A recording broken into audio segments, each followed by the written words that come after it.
Hey everybody, it's Mimic here. Just a heads up about this session. My recording and stream of the session both got corrupted and were unusable to produce the podcast and the video format. So I've had to use PlayStream. Play's an awesome streamer. Streams a lot. Go follow him on Twitch. His channel is linked in the description as it is for every episode, but I had to use his footage. So some of the audio may sound off. There might be some parts that have to be substituted or replaced, or there might be instances of him talking to his chat or alerts going off that are not normally in the audio. So for that, I apologize, but I'm very thankful for him for having it ready and available for me to use because my OBS has been giving me problems for a long time now, so recording has been an issue. So sorry about the mistake, and this was a crazy session, so we hope you enjoy. Bye. The mustache is like I kind of like straight the up mustache. 80s porn. Especially like Best. combine it with the fun. shirt and it's like we're there. Yeah, dude. I mean, like, I can just see you. Well, actually, right now you look like you belong in the birdcage, but that's not, I mean, there's nothing wrong with it. I'm not saying anything. It's a fantastic movie. If you haven't seen it, you need to fucking watch it. yeah, Like, I mean, it's if I amazing. could hang out with Robin Williams, I would. Yeah, for real. So, I mean, it's good, but I really like the mustache. It like totally changes how you look. It's really cool, like how different it is, and I like it. Hey baby, I'm here to clean your pipes.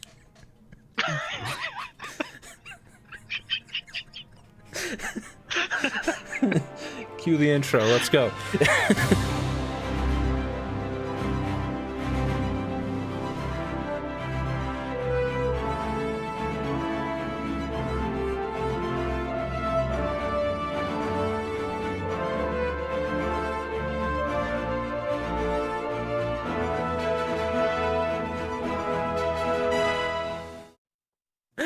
What's up, everybody? Welcome to Idiots Rolling Dice. I'm the Dungeon Master Mimic. I am here, joined as always by some very special people for night 4 of the epic. First off, we have Miss Daisy Cakes. Hey everybody, I'm Daisy. I am playing Talia in our current venture. I'm very nervous, but also excited. I want to see how this goes, and hopefully don't die. Constantly we're always trying not to die, but somehow we've made it this far. So yeah, I'm ready to go. Pretty good to make it so far. Next up, Mr. Jimmy.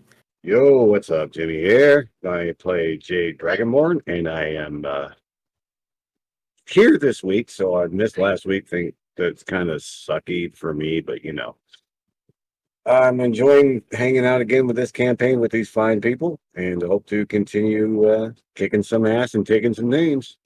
What do you mean, fine people? That's exactly what I mean. You fine people. Next up, Mr. Play to Fool.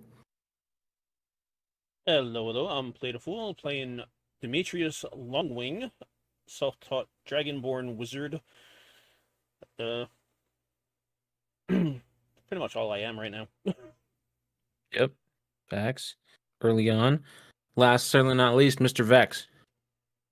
There we go. Now you can see it. What's up? I played Jax, a cleric that honestly is just straight up bros with Ares. Like total bros. Doesn't say Yep. much to anybody else except for Ares. Big time bros. All right. So, last week, or welcome back, everybody. Last time our friends brought the freed prisoners and the recovered bodies back to the village of Holly. It was there where Jax's longtime friend and well-respected general of the Athenian military, Artisan Misa, learned of the horrific fate of his wife and child. Distraught, Artisan demanded all the knowledge from the group's investigation of the temple before he said he'd arrange a meeting with the King Theseus in Athens, who would surely wish to hear the news. Athens was also the location where the mysterious party that left the Eclipse Temple as our heroes arrived was headed. Jax then had a brief run-in with his father, while the rest of the party got some useful information from some of the reclaimers that Jade had fought with in the war. The next morning, our party set off toward Athens, with General Misa in tow. However, they noticed a mysterious owl was tracking them. While on the road, they were swarmed by a pack of bears that seemingly were behaving possessed before the party took them down. And as they settled in for the night, a bolt of blue energy which turned out to be a spear, seemingly from Olympus itself, plunged into the middle of the camp with a message: "You will not betray me so lightly," written in the remains of the wreckage. And that's where we begin today. So 3 of you are at your campsite in the aftermath of this attack, almost, with the flying spear. Is anyone doing anything while you're staring at these like flickering blue flames spelling out the words on the ground? No. Yeah, I'm just trying to take it in. I mean, what?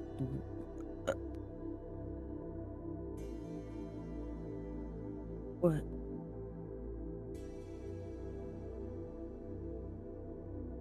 Jax is just really confused, Yeah. especially after talking to Ares. Stupid question. Am I in this group? No, I'll explain what happens to you in a second. That works. Yeah, so you guys are seeing as this like spear like hucked into the ground and then collapsed. You're looking around the campsite confused, like trying to figure out it. I mean, it fell from the sky, and you guys look around the camp and you spot Artisan, and he is just sitting stone-faced, seemingly unflinching about what happened. Just staring at like the fire as it begins to flicker out. Do I notice that? Yeah, you guys all see it. I just go, hey, Artesian, what's going on? He sits there silently. I'm just kind of like walking up behind and waiting to see if he gives an answer. Starting to get more and more uneasy with how little reaction we're getting out of him. I mean, obviously you know what's going on, or at least what this is. We're all kind of confused.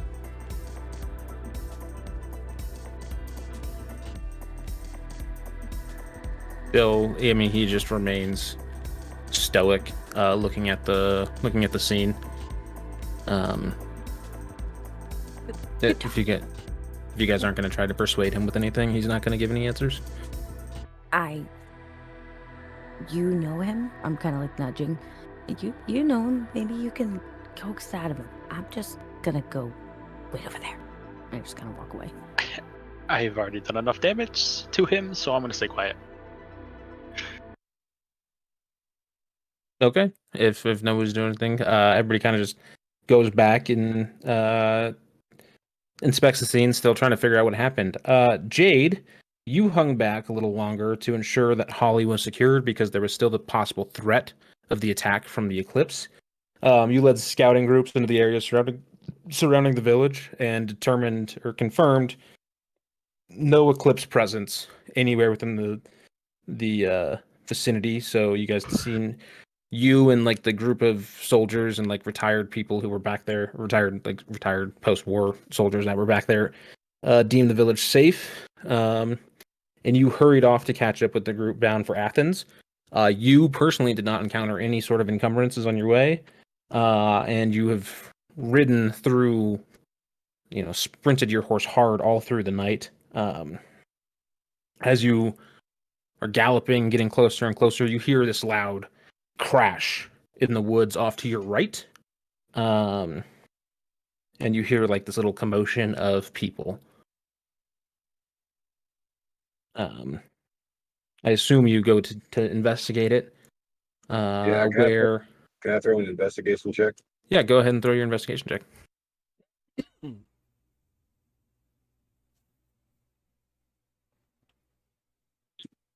5.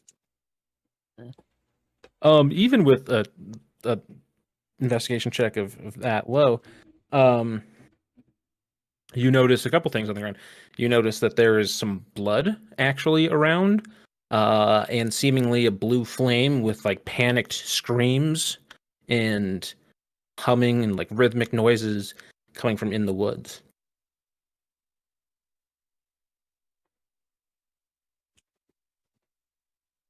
I'm not near a group, right? No, I'm back further. No, you have ridden hard for like 12 straight hours basically to try and catch up with the people. But you come across this loud crash in the woods, blood on the ground, and you see a blue glow deeper into the woods. What is that going on over there? Really sucks that you rolled a nat 1 on that check. Yeah, I know. Well, you know, me taking a break for a week because I had to cover for somebody else, you know, kind of screws me up. We were having such good luck beforehand. Don't rub it in, Daisy. Don't make me feel like I'm bad luck, all right? Mm-mm. No, you're fine. Are You you definitely are looking bad into the luck. wood? Are you looking into the woods further? Yeah, looking in deeper, see what's going on here. As you progress a little deeper into the woods, you just see that clearly something has happened. There was some commotion here, and you have found the campsite of your friends. Investigating the blue glow you see was some sort of fire in the center of camp that is faded out. And the rest of your friends are standing around this little campsite, confused and not really sure what's going on.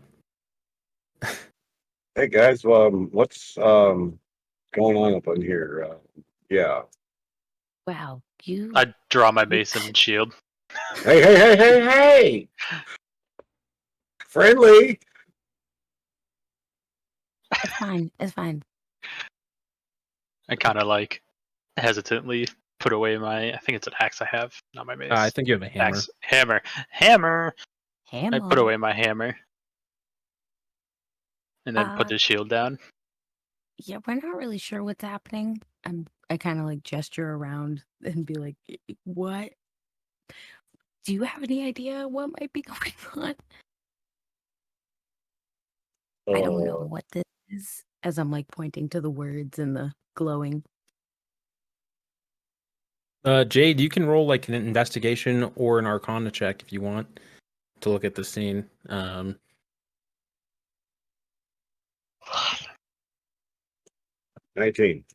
19. So they kind of describe what happened to you. Like the flames have kind of burned out, which spelled out the letters. But you can kind of see ash form in the sand to like get, or in the dirt to see like, you know, you will not betray me, so lightly spelled out. How they described it, the spear coming, landing in the middle of the camp, and then turning into this fire. That's no weapon or any kind that you know of all your experience with in war, nothing you've ever had to deal with before. So basically, what you can deduce is that this is magical, and it's a powerful magic, and it was almost sent as like a warning, it would seem. So if they could hit this with such accuracy, and they wanted to hurt you, they probably could have just hurt the group.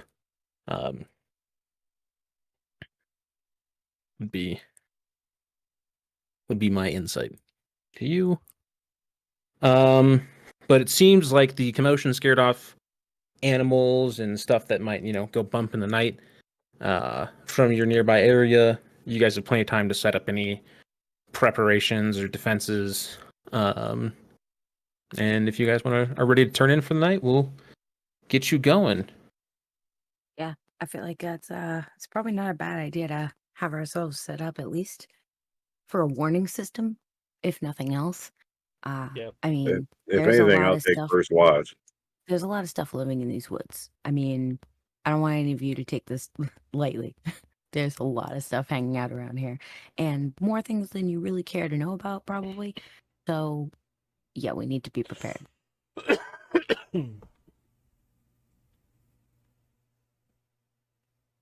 I don't know if I don't think I have anything that I can. I mean, we can look around and see if there's wire, if there is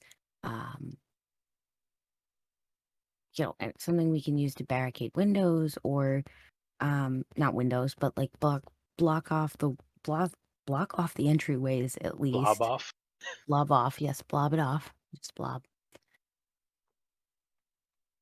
Don't make fun of my accent, okay? I don't appreciate it.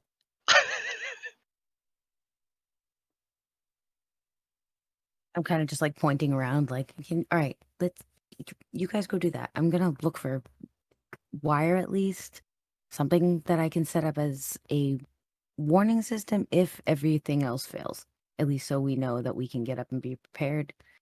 Even if we have somebody watching, you just never know. Yeah, and every single person in this group is experienced with like surviving on their own.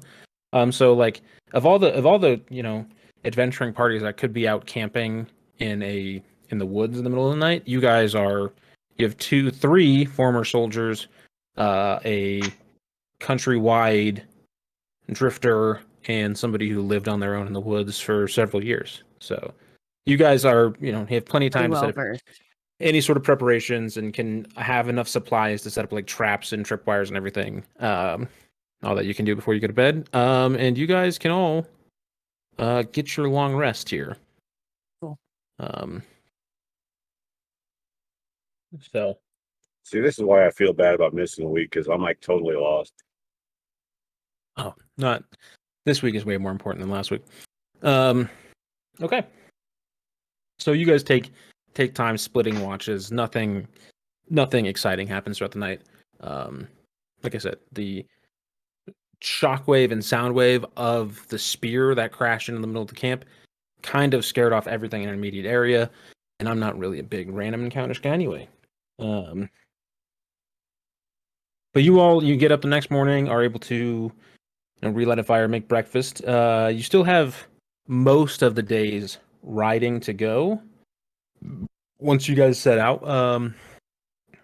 And from here, as you get closer to Athens, you do know it's going to become more populated with people and stuff. There'll be more small villages and farming on your way. Is anybody doing anything before you set out, or are you just going?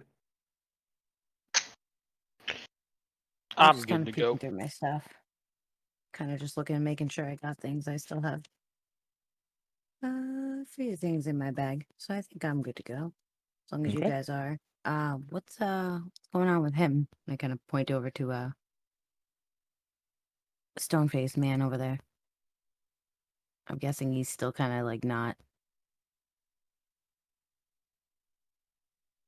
You see him as he like packs up his bedroll in his little tent and like saddles it on his horse. He has this beautiful white horse, like I said last week. And Jade, you rode here on your own horse. Talia and Demetrius, you guys still have the cart, as Jax also had as a horse. He seems his mood hasn't really changed the entire time since you guys have, been back to Ollie. He's been very stoic. He has like this look of determination on his face. You don't know what that means. He seems dead set on getting to Athens and taking care of this meeting with the king that he arranged. And like the fact that he didn't react to whatever the warning about betrayal was last night would indicate that he probably knows what that's about, but he is not in the mood to give up information. I wish we could do something to convince him to tell us what was going on. We could have very well been killed. Obviously, whoever was trying to send that message could have just killed us easily. So this is more than just something, easy. There's got to be a bigger picture, and he knows something about it. Who are you saying that to? All of you. Whoever's standing next to me, I would guess Demetrius is at least next to me because we're packing up the cart, but probably Jax at least. I mean, I know that I know you've been quiet around this guy, but is there anything you think that we could say to him that might make him tell us if he knows something? I mean, if he does, it's important. I mean, there's things we could do maybe to fix the problem or help at least not get killed. I Kinda don't know when just- he spells yet to bring his family back. I kind of just stare at her a little angrily, like, I've known this dude my entire life. I have no idea what that's about, and I doubt he'll ever tell me. Especially after he kind of failed bringing his family back. Well, yeah. All right.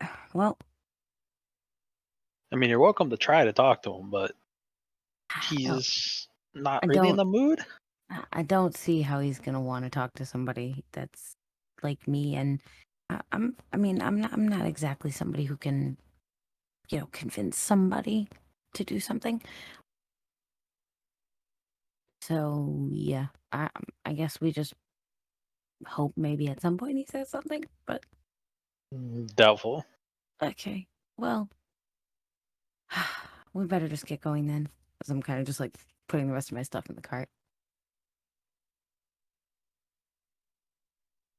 And Jax goes back to like packing up the saddlebags on his horse. All right. You guys begin to set out. Artisan seems to lead the way.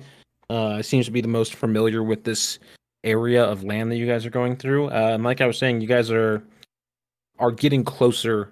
Still several hours out. But you see, farming and small villages getting close together. And from as you guys kind of crest over a hill, you can see the expansive like cityscape surrounding this large plateau begin to come into view. You guys ride and continue riding all day. Stop for lunch, look at some sights, and all that. But you guys, come through this little. You walk along this road and see that there is farmland surrounding this expansive cityscape with a well-constructed wall that is trimmed with like blue banners and flags and everything. And it's for most of you, if you've been here before or not, Demetrius and Jade probably have never been here. Talia maybe have crossed it in their travels. Jax, you've probably come here once or twice. But this is the most incredible feat of architecture you've ever seen. I mean, thousands and thousands of buildings.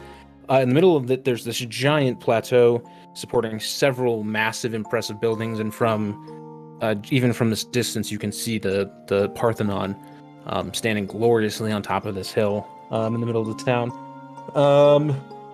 And there's like small shops and homes outside of the wall area. You guys just walk up to the gate. Is anybody doing anything as you guys are approaching the city? I'm just gonna sit here.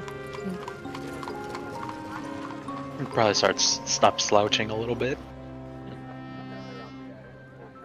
So Jax picks himself up, and you approach on your horses the city gates, and he goes ahead and talks to the guards, kind of motions to all of you to get in. As shortly inside the gate, there's a young soldier you recognize from Holly, presumably the guy our season sent ahead.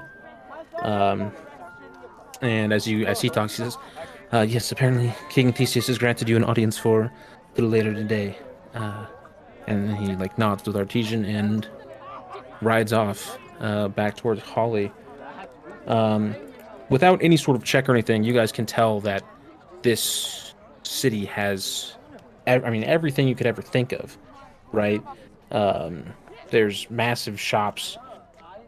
There's this huge marketplace area in the center of the city of this with like craftsmen and merchants and blacksmiths and all that.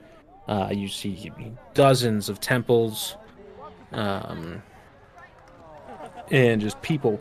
You also notice, actually, Jade and Demetrius specifically, you guys notice that there are other like non-humans walking around the city. Many of them carrying like groceries or supplies and stuff. Some of them have a similar medal to the one that Jade was given when he got home from the war. And you both can go ahead and make insight checks if you want.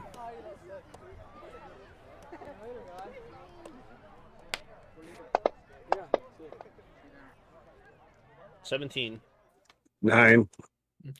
So Demetrius, when you were Jade, you're just kind of caught up in the city, but Demetrius, when you were talking to like the other kind of reclaimers that were back in Holly, you kind of gathered that this initiative started in Athens and from the Athenian military. And this is also like arguably the most progressive city in Greece at the time. So they are probably forcing the acceptance of these people who have earned their citizenship through service more than like other regions, and are granting or ensuring that the rewards that they promised are being actually granted. Yeah, are anybody else doing anything as you guys get inside the city? This impressive, massive, overflowing cityscape. I'm looking around, just kind of nervous, but it's really cool. It's impressive that somebody made this work.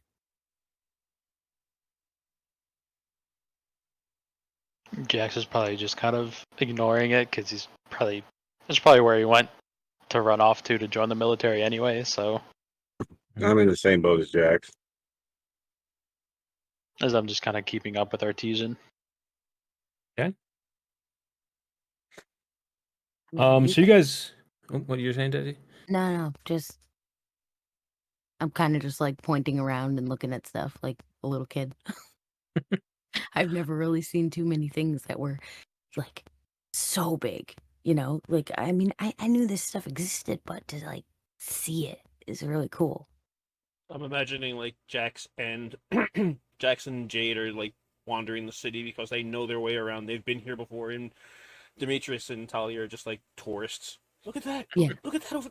Yeah, we're sitting in the cart like, oh, oh, oh, oh. Jax slows down to the horse and just slaps the horses on the on the cart to Watch speed them out. up. So Watch out. mean. So now they're Wow. gonna run through the streets and we're gonna look like assholes. Yeah. They trample a citizens. The horses my kill 2 people outright, fully. Jax just No. kind of shrugs. No. Yeah, but you guys pass through markets and streets. You see bathhouses and taverns, and you come to this massive marketplace in the center of town, known as the Agora. I mean, hundreds and hundreds of stalls and merchants and craftsmen and everything. You guys know that the palace is up on the Acropolis, which is the big plateau in the middle of the city where the Parthenon is located. You have to meet the king before too long. You guys have like time to look around and do one thing as you're in this like big central marketplace before you got to get up there. If you want. Jax will get off his horse and kind of like tie it to a post and just kind of pet it real quick What could we do? as Jax do just we kind of need? starts walking off to a to the nearest blacksmith. Okay. Go ahead and make a perception check while you walk off to the blacksmith. Is anyone else following him or looking around the marketplace at all? I mean, Yeah, I wanna Demetrius look is gonna around. follow Jax to the blacksmith. Yeah, I'm going 17. with him. 17 on the perception check. Yep. You kind of beeline. You know what you're looking for. You go up to this blacksmith. Obviously, your shield can't be improved. He can sharpen up your sword a little bit, but it's not going to make it tangibly better. You look at like the tools and stuff and the armor he has. It's not better than what you have as like a relatively high-ranking member of the best funded military in Greece at this point. But like in a pinch, he'd have something that would be useful for you. You just see it's this pot-bellied, strong looking, shorter, stout man. Walks up to you, he's like, "What can I do you for?" Everybody else who followed Jax, go ahead and make perception checks as well.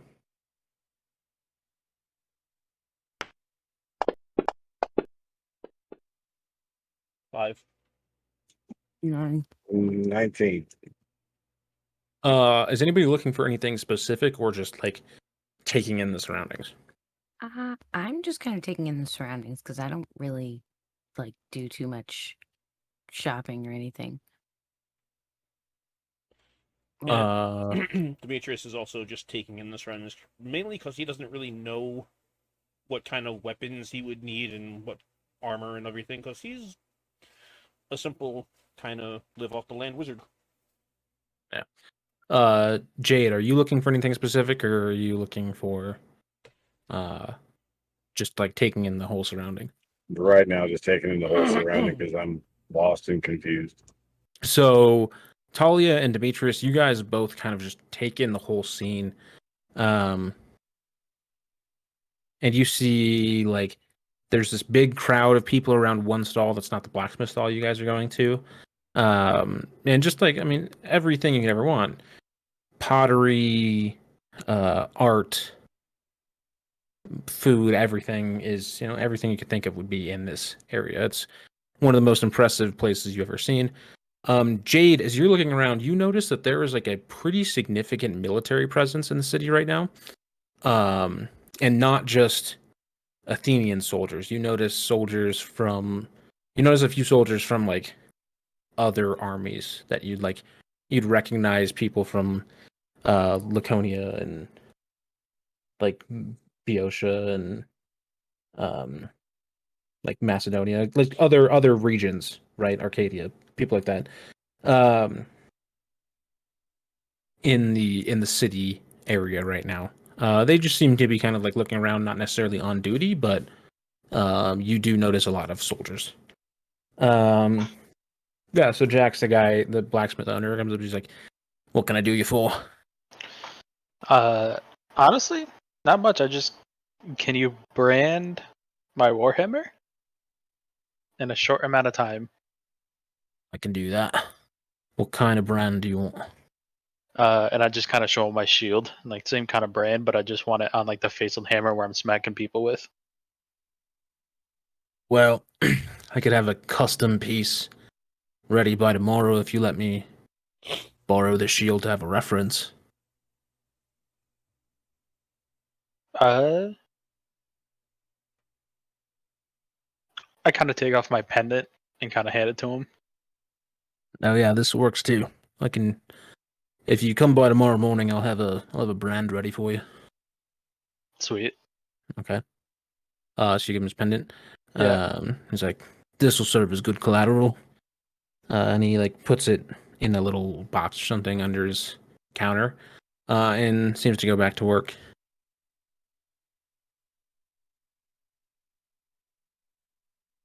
It's same kind of deals. it's kind of Jax just kind of like nods to him and goes, "If I don't get that back, I will find you." You haven't paid me yet. What incentive do I have to really keep this? I mean, true, but I mean, you could have just told me the amount of gold that I would have paid you now. Well, I'm not a man. I'm not gonna rip you off. You're a soldier, for Christ's sake. Do you really think I want to get in trouble with soldiers? No, but I'm from a small village. You know how it is with merchants out there. Well, he like motions to the like heavy Athenian military force in the city. It's like, can't work like that around here. True. All right, good sir. I will leave you to your work. Yeah, he begins to work on something. You can't really tell for sure. Okay. Well, if nobody else is gonna look into anything specific, you guys begin to ride your horse. Does anybody else notice like the huge crater on that one stall? I mean, Demetrius and Talia both noticed it. They didn't see specifically what was going on in the stall. I mean, and Jade, you guys all kind of noticed it with your checks. But it doesn't seem to be malicious of any kind. It just seems to be people fascinated by whatever merchant is there. Can I like push people aside to see what it is? Yeah, you can. You see that there is a beautiful young woman who is weaving, and they are the most beautiful tapestries you've ever seen. She is like, she has obviously several pieces already made and up for sale. And you see her, like, she has her loom in her stall with her, and she's, I mean, working with incredible dexterity, and the pieces are just amazing. So, and everybody's just kind of taking in what they're seeing at the time. So Jax finds that totally boring and just walks away.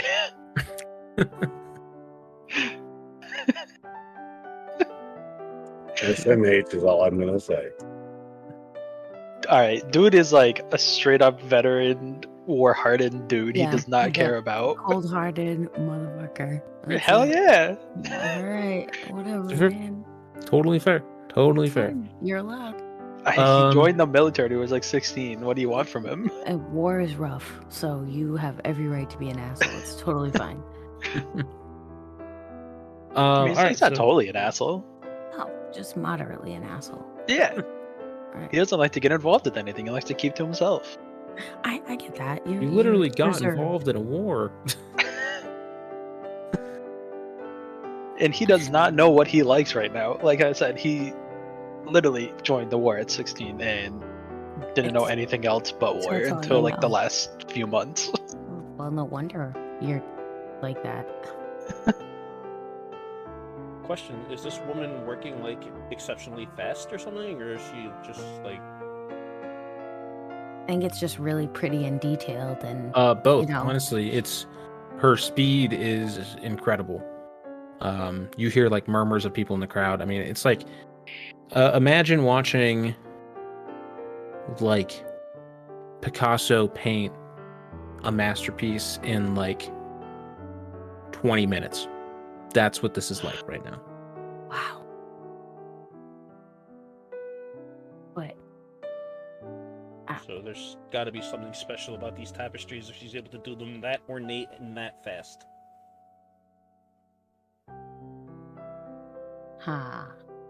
what is there a kind of check for that? I mean, you can roll whatever perception or insight check that you want. Can I roll an Arcana check? Yeah, you can roll an Arcana check. 22. There is nothing magical happening here. She's just very talented. I'm gonna roll an insight check. Just Okay. see. Because insight's +5 with a 19, it's a 24. 24. Okay. I mean, she just seems to be like wildly and from just watching her, and you can see like her hands are moving fast, but it's not like inhumanly Superhuman. fast. Yeah, Right? like she's just moving like she's very focused and Like focused, dexterous, skilled, and like she knows exactly what she wants to make and is just extremely good at putting that onto the cloth. What you do notice though is that many of her pieces, like many of the artworks that she's created, are not portraying the gods in a very positive light. You can see oh, like classical scenes from a long time ago where like Zeus was unfaithful to Hera, or you see like an image of Medusa crying after being turned into a gorgon. Other like pretty not nice pictures about the gods. okay. But I mean, are people looking to buy them or are people more excited about watching her do it than Both. what she's I mean, actually people are making? buying. There's like a man who is selling the tapestries while she works. Seems to be much older than her, almost like a father. Because people are buying the tapestries, and not every single tapestry is like evil gods are bad. Some of them are just like beautiful works of art, like the night sky or something. Mhm. But a lot of them you pick up are like very negative about the gods. Okay. That's interesting. Well, I mean, there's a lot of stories about the bad things that the gods did in one time or another. Betrayal. I'm kind of like just like trying to see if it clicks anything in my head, but I'm just kind of sitting quietly and like fidgeting my fingers while I do it, so I probably look weird. You're just kind of figuring things out in your head. You're not continuing that line of dialogue out loud. like I kind of like drift off from like saying like betrayal, and then it kind of I'm trying to see if it makes it click because I'm thinking about the words that we saw earlier, just seeing if it makes sense. But I don't really know where else I can go with that without talking to anybody. So With your insight check of 24, it was the betrayal seems localized, not necessarily about something that's already happened or in like classical times.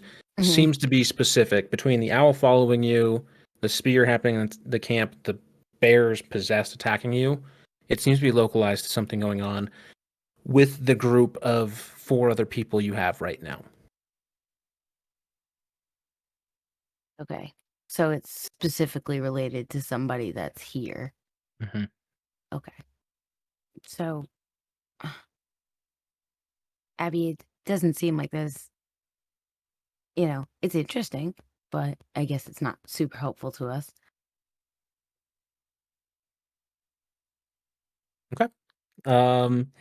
If that's it, it's probably time to head up to the Acropolis, Mm-hmm. go to the palace. So you guys kind of weave through town a little more. Head up this plateau stands out significantly, in the hill or in the middle of the town. You guys follow this path up there. People recognize the military uniforms of Jax and Artisan, and give you guys room to get everything through the city. You come to this massive is like you approach the top of the hill. There's this massive, almost temple-like gate that you cross under, and up at the top of this hill, this Acropolis, you see obviously what all of you know to be the Parthenon, the large temple of Athena, located in the middle of Athens. Obviously, she's the patron deity of Athens. You can see through like these kind of open holes between the columns, like this large like gold statue of the goddess holding a spear with her helmet and shield in the center of the temple. There's a smaller temple off to where you guys are facing the left of the Parthenon, and at the back, like the farthest end of this plateau from where you guys entered, you can see this large, almost like fortress-looking building.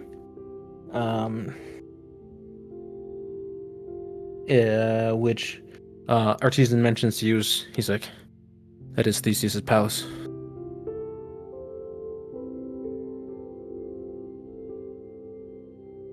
So, you guys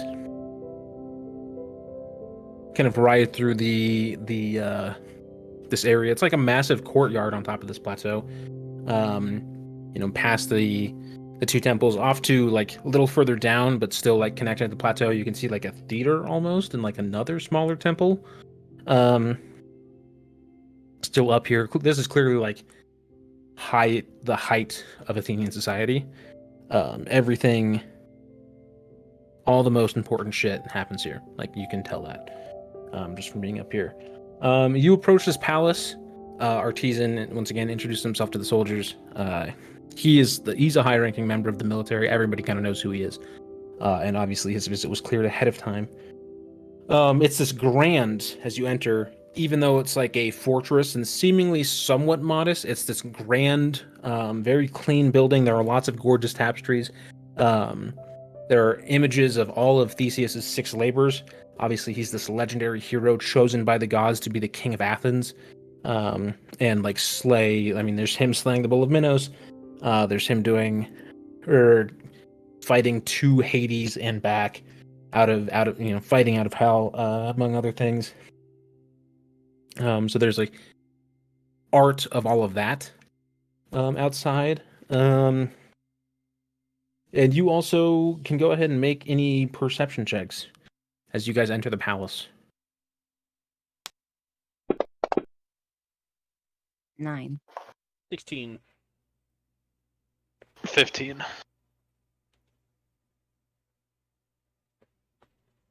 So Talia, you're just kind of swept away by how impressive this building is, and like, I mean, into the artwork of all of Theseus' stuff.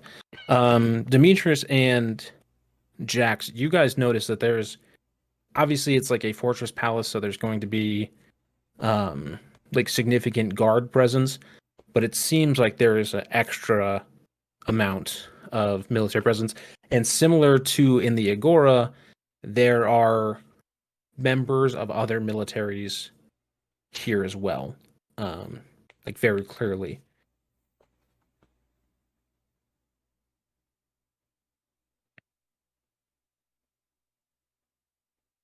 I kind of ride up next to Artisan and kind of ask, like, do you know why there's so much military presence? He just shakes his head no.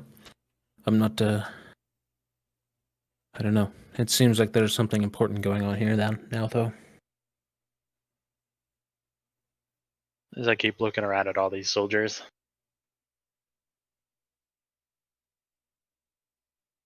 Just kind of thinking it's really weird. Yeah, it definitely seems... Especially after like a time of peace where the war is over. Well, the war is over, but the rebuilding effort has been kind of slow, and there's been some instability, but... Yeah, but to have this many soldiers is a little weird. Yeah, it's definitely weird that there are so many soldiers from so many different regions here at the same time. But you guys see the entryway to the grand throne room. It's like up a flight of stairs. The guards motion you in, and at the end of this like throne room, where you see a man on a throne, talking to a person who is a massive human being, roughly 7 feet tall, with dark skin and giant muscles, wielding a hammer. Demetrius, even from far away, you've never seen somebody who is like physically intimidating to you, even though you're not like personally the strongest person ever to exist. This human here is, I mean, he is bigger than you. Which He's is not humanoid. He's human. Yeah, he's human. Oh God. As you guys walk in, Theseus the king acknowledges you, and motions the man away. As he walks past you, he clearly acknowledges your presence. His stature is incredible. His arms are like the size of your guys' head, if not larger. Can I make an insight on him? Yeah, go ahead and make an insight. Ooh, natty 20. Nice. This is not somebody you have seen before. It's not somebody whose physical description matches any description of like heroes or anything that you have known. He was not dressed in like Athenian garb, so he's not a member of the Athenian military. He does look dismissive towards the four of you, or the five of you. And I mean, even other heroes of legend who you fought with do not seem to physically compare with him. Babies do they generally have? Even with a nat 20, there is just, you don't know enough about this guy or who he is to really gain full insight. He does not seem to be from around here. He's very dark skinned. And his armor is almost like it's not traditional Grecian work, if that makes sense. Mm-hmm. But he kind of walks past you, looks at you dismissively, and exits the throne room. As you guys approach this large throne, with a older gentleman sitting in it. You guys know this to be Theseus. He sits on the throne, legendary hero, theoretically chosen by the gods. He is older at this, hair starting to turn to a gray, but still has like an incredible figure. And like, even though his skin like sags slightly, you can see an impressive build underneath. He has a sword attached to his hip. He wears like a regal blue tunic with a crown of leaves that seems to be plated gold. He's well kept, and despite his age, he stands as you approach and holds himself with like the power and virility of a young man. He walks towards you and says, "Well, General Misa, I am saddened to hear about your family. Your messenger shared some very interesting news. I've granted this audience in hopes that you bring some sort of actionable information. He looks at all of you, kind of like nods his head and sits back down on his throne. Artisan steps forward, head bowed, and says, "My king, these four stumbled upon a temple of the Eclipse Remnant. They sacrificed people and apparently carrying out attacks in Attica and in other regions as well. They have more information about the whole instance, but this is a very serious threat, and we must be cautious and aggressive in stomping it out." He defers to you guys to share information with Theseus. It is up to you guys how much you want to share about everything you've discovered. But Theseus just kind of sits back in his throne and takes surveys all of you guys kind of visually.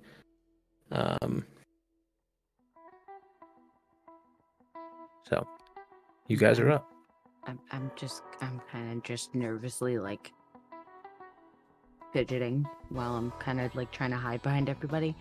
I'm not really good at, talking to people, but like, I mean, I haven't ever talked to a king, so I'm just kind of hiding. What? Well, I don't get around people, okay? I don't like to socialize. I want to be around people, like you guys. It's already enough. Like, please. Internally, I'm struggling with this. So let me hide behind you. As I kind of like. Who are you hiding behind? That's the question. Either Demetrius seems like the biggest one to hide behind, so that's probably the easiest.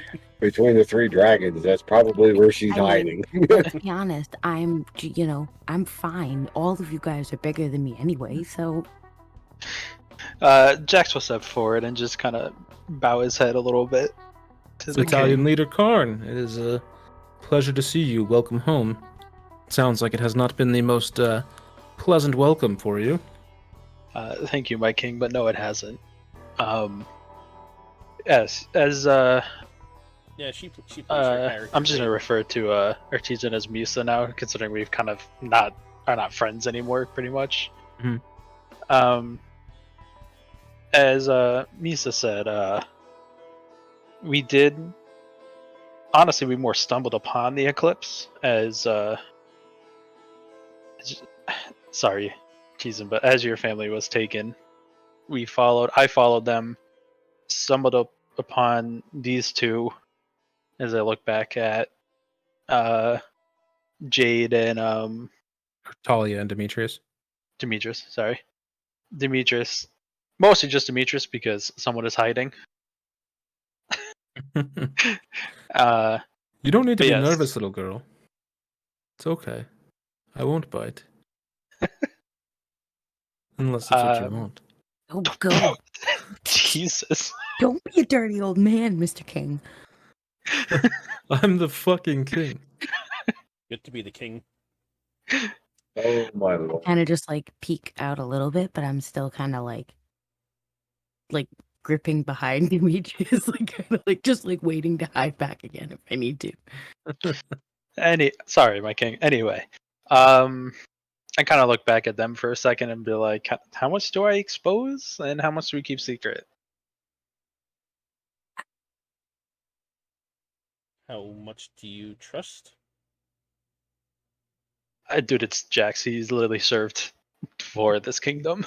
Yeah, so here's all the things you guys know, and have probably shared amongst yourselves, is that there is at least one more Eclipse camp in Boeotia, where the people who were at the temple that you burned down and killed, were supposed to be heading after they destroyed Holly. You know that people from the Eclipse camp came here ahead of you guys.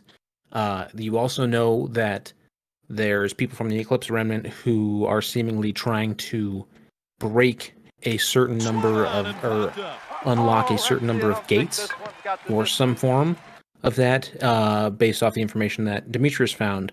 So there is a lot of stuff that you know. I'm still confused about Holly. Holly was on the list of places that they were going to go, but then everybody keeps telling us that it's been clear and fine. Well, I don't think anybody out as a DM, I'm not going to lie to you here. They were not planning you guys to come and kill everybody in their camp. Obviously. The camp that we cleared out was the camp that was going to invade Holly. Right. So Right. we kind of eliminated the situation by doing what we did. Right, at least for the time Okay. being. But Okay. also, in knowing that, we know that there's probably a camp nearby Athens that they're planning an attack from. Well, we know that they were going to Boeotia after. So there's got to be somebody they're trying to meet up with. So we So what I'll say is pretty much that the camp. I don't know if we want to disclose the whole 12 gates thing yet, I would say especially maybe with hold on to that until we. especially with the message Artesian got. Yeah, let's not do that. Let's just tell them what we know about the people. But That, we'll tell you them know- about the camp that we all killed, and then the person that came here. And the fact that people have been being taken from Holly as well. See if Yeah. anybody's been kidnapped and taken You from know- Athens.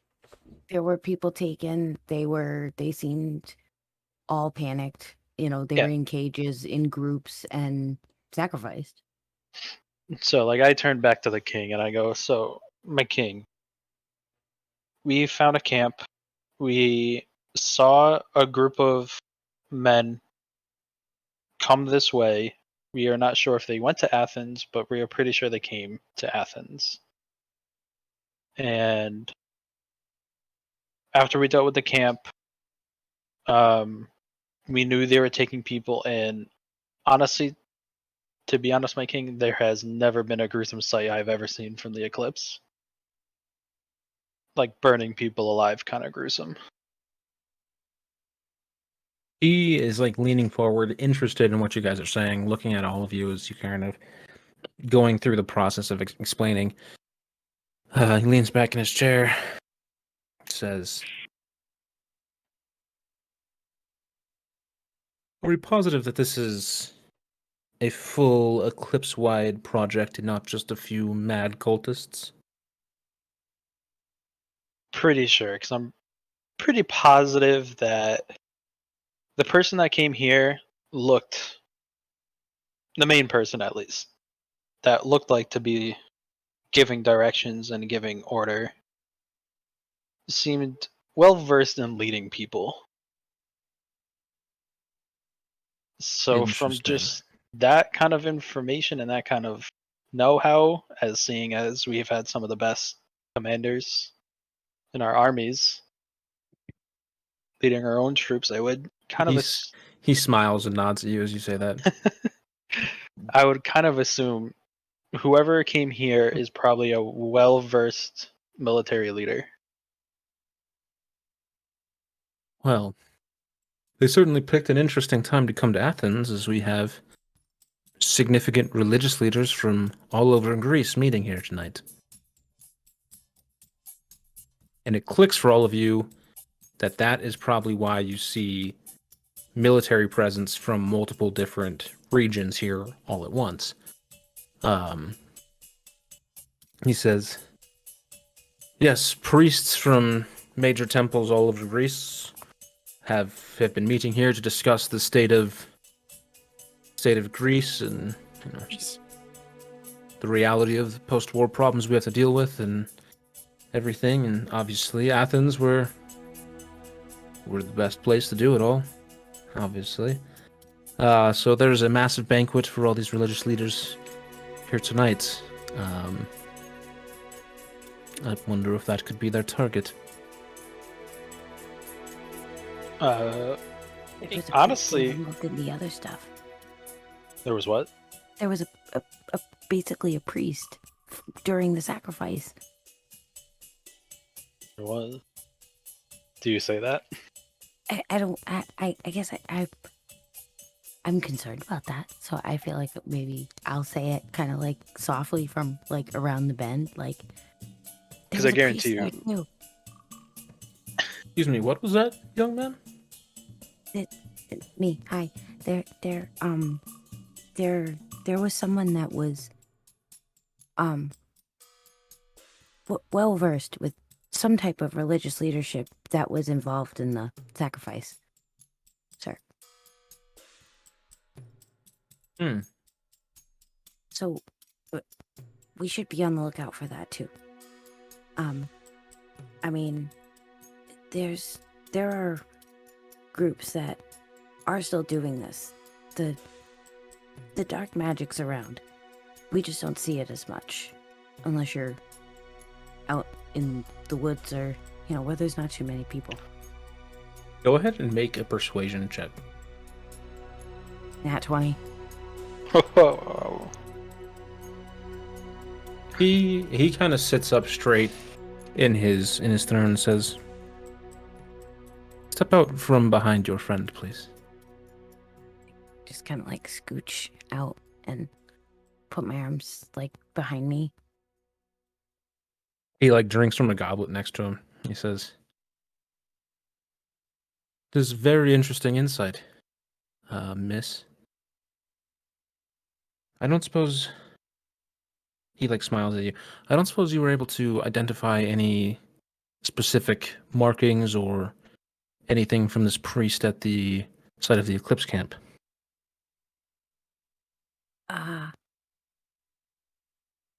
Which, I mean, I can tell you, he was pushed into a fire. You guys didn't really get any time with the body Yeah. to look at anything. I didn't notice anything.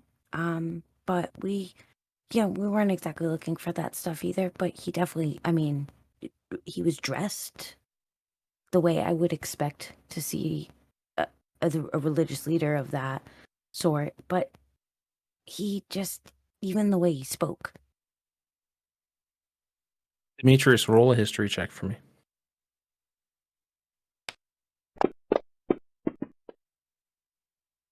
24. 24. You know the priest that was at based off the notes you stole, the priest that was at the temple when you guys raided it was left instructions by somebody else. So even though they were a priest of whatever this, their dark god or whatever is, some other priest had his hands in planning that.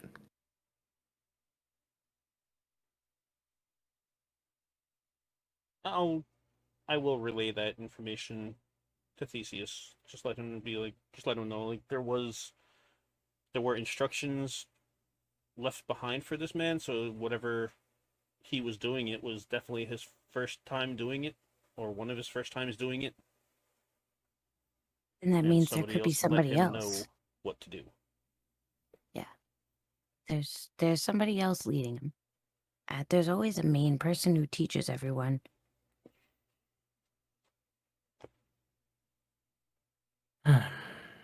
Well, that certainly puts a damper on our post-war festivities, doesn't it? He goes to drink from his goblet again. Anybody who wants to can make an insight check. Yeah, I'll roll one. I got a +5. I should use it. 19, 24 again. 12. 17. Rolling. Amazing. 10. Talia, you're the only one who really notices this. Theseus is this impressive man and hides any sort of nerves well. As he looks away, as he drinks from his goblet and like looks away, kind of, you notice like his eyes kind of go almost like sad or disappointed in a way that would not typically be the image he projects publicly. But he turns to you and says, "Well, I have to get ready for this banquet we're having." Excuse me, my king. I don't mean to interrupt, but I don't think we should have this banquet. Not my decision, Jax. This is a unifying meeting for the entirety of the religious forces of Greece. If we stop this meeting, it would be an insult to the gods themselves. What we can do is try to prevent any incidents from happening, can't we? But unfortunately, too late to stop the wheel from turning in this instance. Well, here's my idea. General Misa, Leader Karn, you two will be my guests at the dinner tonight. The banquet, you will be on the lookout for any suspicious activity. I will have you consult with my head of security. I will also bring in more guards for this event to possibly prevent any sort of incident from happening. And we will ensure that this goes off without a hitch, and everything's fine. And we, as a united front, will discuss this at the banquet tonight, and maybe find a way to take action. He looks at Talia, Jade, and Demetrius. Now, you three, I'm going to be honest, will most likely not be welcome at this dinner tonight. Although I am the king, some of the priests were not the biggest fans of the Reclaimer initiative.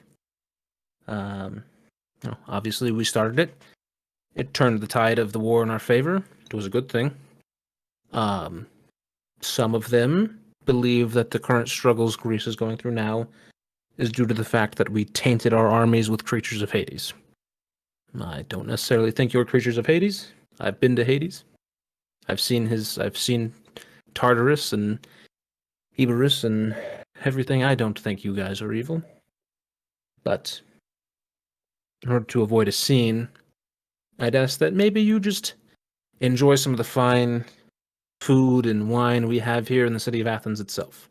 And maybe, by looking around the town, you'll discover something that we don't here at the palace. We can do that. Right? Yeah, We can We can. we can handle that. Talia's wide-eyed look. I think I'm with her.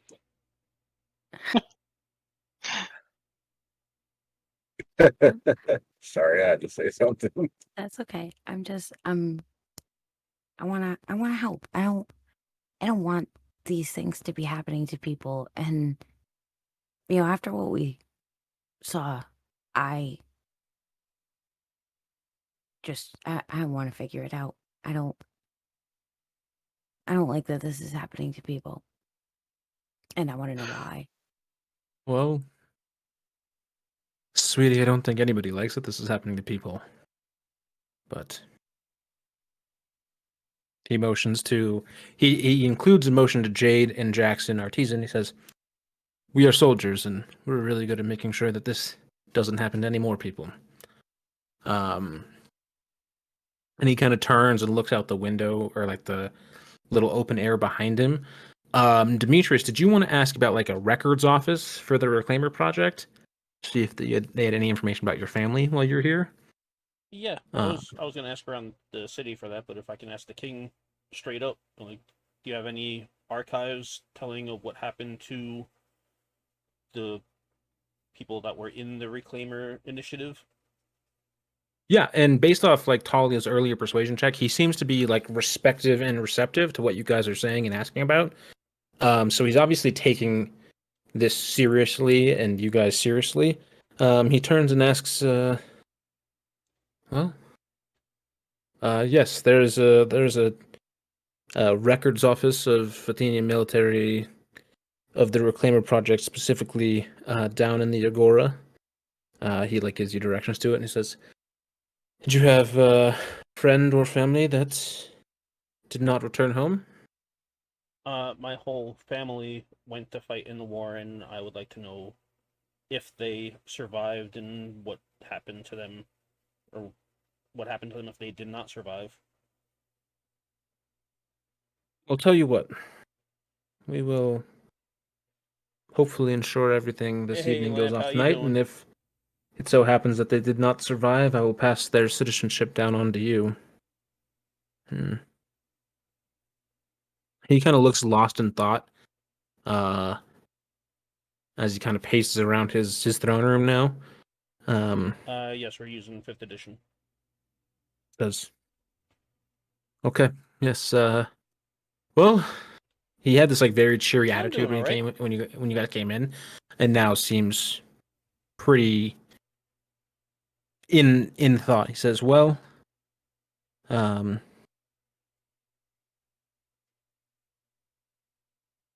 soldiers, I guess we will stay here and ensure that this is the safest place to be in the city of Athens tonight. And you three, I guess, have a good evening." He kind of Thank you. dismisses you. Demetrius kind of backing out, kind of nudges Jade. Are we supposed to bow now? Or Yes. Just light with the head. Yes. You see Yes. Artisan Demetrius, and like, Jade like, or bows. Jax both bow.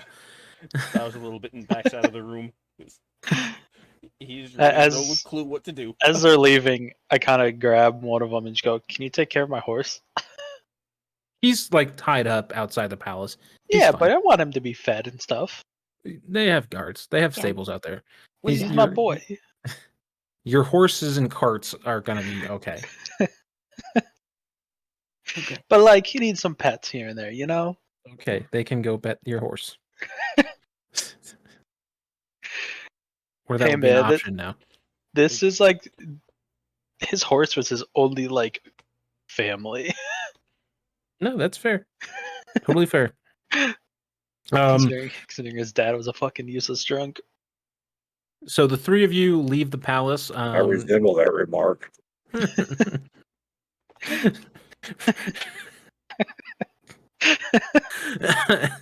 The three of you leave the palace and walk past the tables outside. Are you gonna go pet his horse? I'm gonna give the horse some pets on my way out. Okay. You guys go. You check on your stuff. Everything seems to be fine. My horse is very definitely afraid of the Dragonborn, just a tiny bit, but loves Talia. Little bit. Talia is like very good Nature. around animals. Yeah. So the horse immediately responds to her, but kind of backs away a little bit from the two boys out there.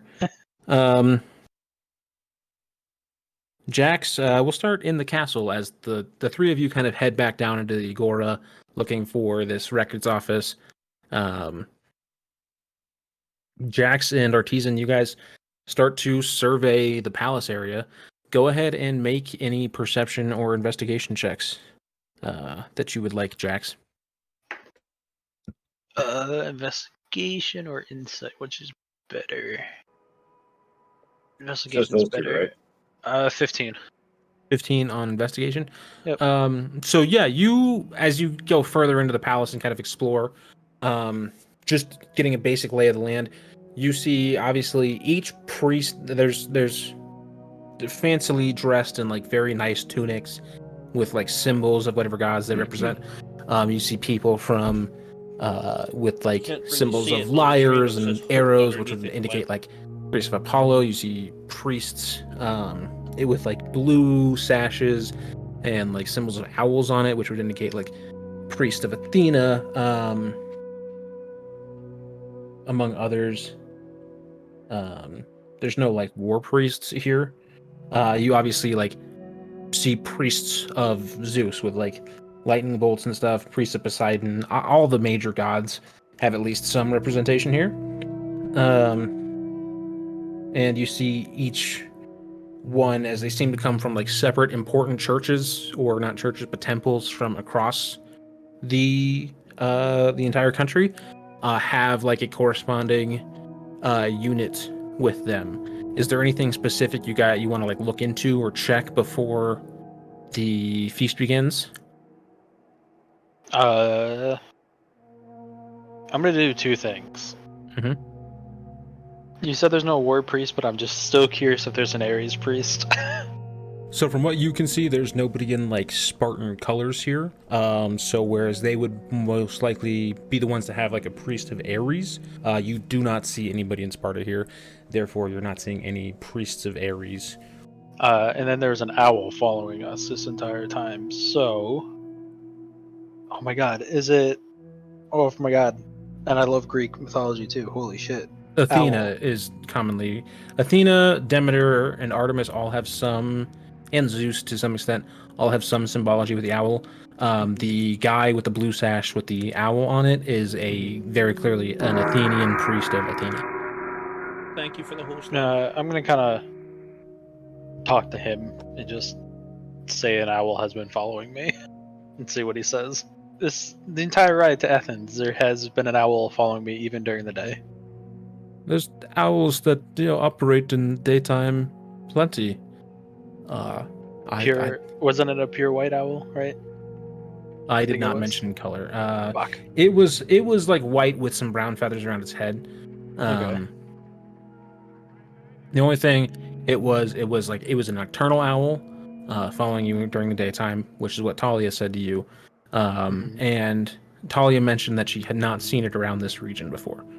Typically, I'll kind of say all that stuff to him. It's very- I'm just wondering if it means anything. If it doesn't, just say no. It could mean plenty of things, young soldier. It probably means Athena's looking out for you.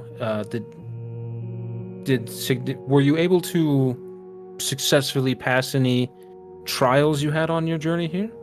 A couple owl bears attacked us and we killed them. Well, then it probably meant Athena was looking out for you and blessing your journey. All right. As I kind of walk away, like that's kind of weird. Doesn't Ares and Athena hate each other? But okay. As you're kind of like saying that, walking away, Thank you, the artisan kind of is like looking away from the priest of Athena.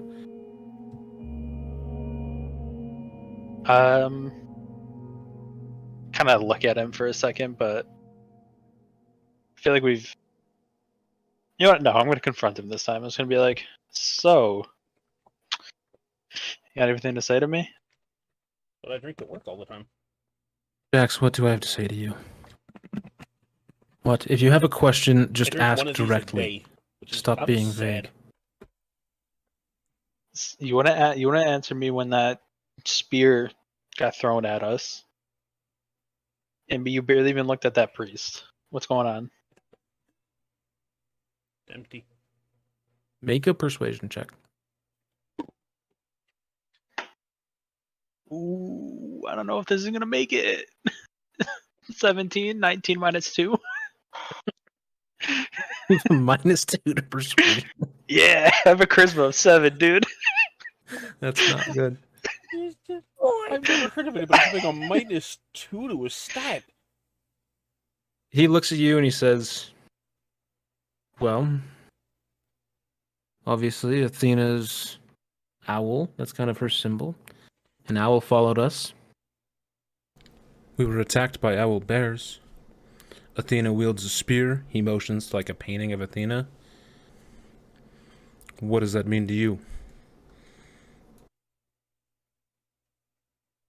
You're the champion of Athena?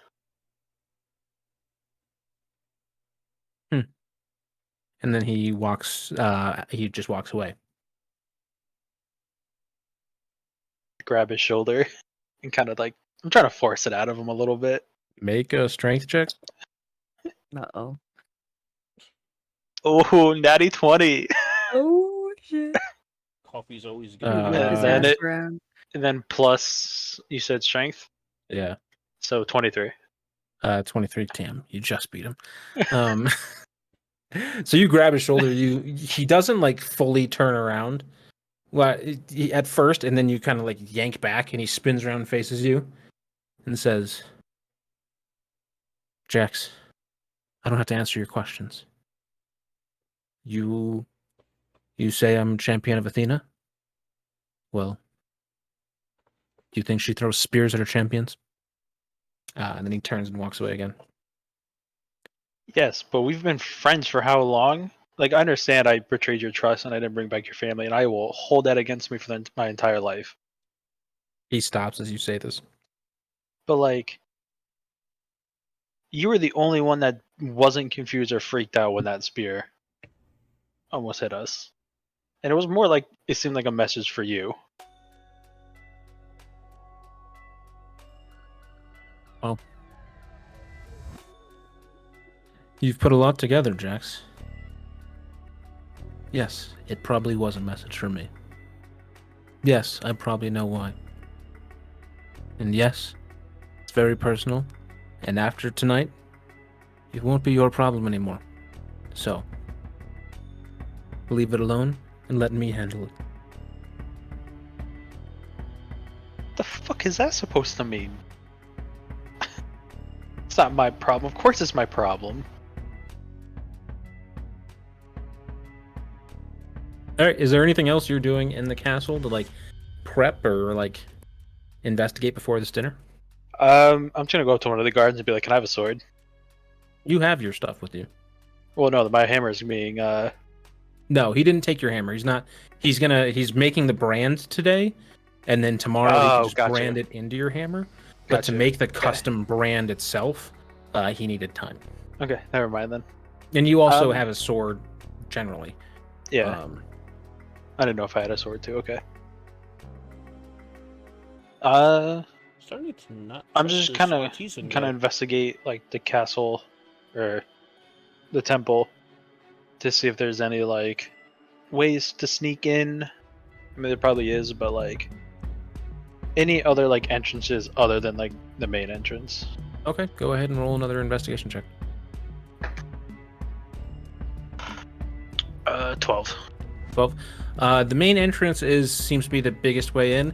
As you look out, like the Theseus kind of showed you, or one of the guards kind of pointed to you where the dining room was. It's like where the stairs led up to Theseus's throne room. The dining room is this like area below it. That's like big and open, has like tables and everything, like that. This massive banquet hall, and has like a big open, like patio area or balcony area off the end of it. That like looks over a cliff face. So it appears to be either the main entrance or scaling a cliff. That seems to be the ways to get in. Okay. Then I think that's it for me. Okay. As I kind of keep pestering Artisan a little bit here and there. Yeah, he's just fully giving you cold shoulder right now. The rest of you guys head down back into the city of Athens proper, to the records hall. There's like a little clerk in a tunic behind like a desk area, or like an entrance area. Says, "Yes, can I help you?" I would like to find out anything that you have on the Longwing family. Longwing. We have some scrolls here with records of reclaimers. Yes, I believe I can post them up if you follow me. Thank you. So you follow this clerk back to these like record halls. They find these scrolls and pull out what seems to be like alphabetically organized. Where your name should be. Go ahead and make a investigation check as you read these scrolls. 12. Your family's names aren't in these scrolls anywhere.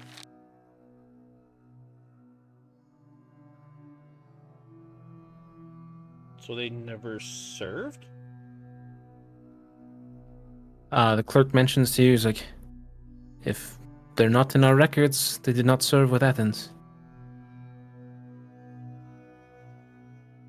They would have been the Reclaimers Project. If This is... Well, I didn't... No offense, I did not assume that your family served in the normal Athenian military. Just like looks up at you, and down at you. I never mentioned they were my family. I just had a family name. Oh, I'm sorry. Well, these were the documents on the Reclaimer project. If their name isn't in here, I mean, we can look at some other scrolls. Was there a different name they might have used? No, it would have only been Longwing. Then I'm sorry to say they were not part of the Athenian Reclaimers. And hearing that, Demetrius's heart kind of sinks in his chest, and I was like, they were fighting against Athens? I cannot say anything like that for certain out of fear for my own safety.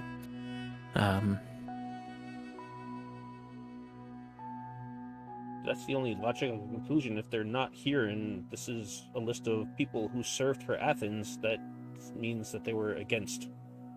And he walks out.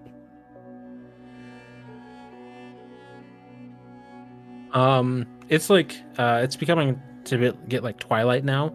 Up at the palace, the castle, or up at the castle, the priests are kind of filtering in for dinner.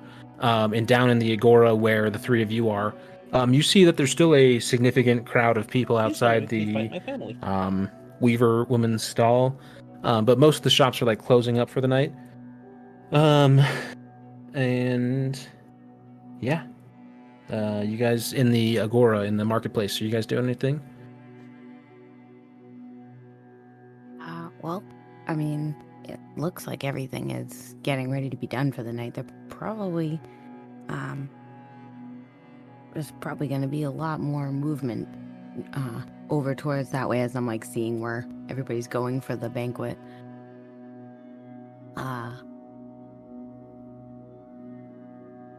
Whatever you guys want to do, like, I guess I'm, would just have to keep an eye out. Or, is there any place around that we can go and look for more information about the eclipse or anything that we could find out that might help us maybe to make connections with any of these priests that we see? I'd also like to ask just like random citizens if they've heard anything of people randomly disappearing. I mean, there's a big group of random citizens over by one merchant stall still. There's also regular guards out in the city. You guys notice without any sort of check or anything that the soldiers that were not just like regular Athenian soldiers seem to have all dispersed and aren't in this marketplace anymore. But there's still like Athenian patrols. You see around there's like a taverna, there's bathhouses, there's all sorts of things around this big crowd of people still. I mean, bathhouse sounds fun. Oh, I have a question. Based on where I was, like where I was living, where would my dad would he have been an Athenian soldier as well? No. Because where I was, we're kind of like towards the coast is where I ended up, so it would have been just north of that, would have been where I lived originally with my parents. Right, so you actually were up in like Focus, which is a couple provinces north of where Attica is. And like you kind of migrated south and south throughout the years. Mm-hmm. You originally weren't too far from like Delphi.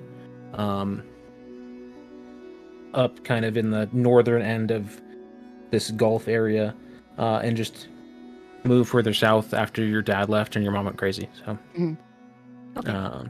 So no, your dad would have been up. a completely different military unit. Okay. Well, I guess we can take this opportunity to, rest a little, maybe go get cleaned up, refill our supplies, and then be on the lookout from then on.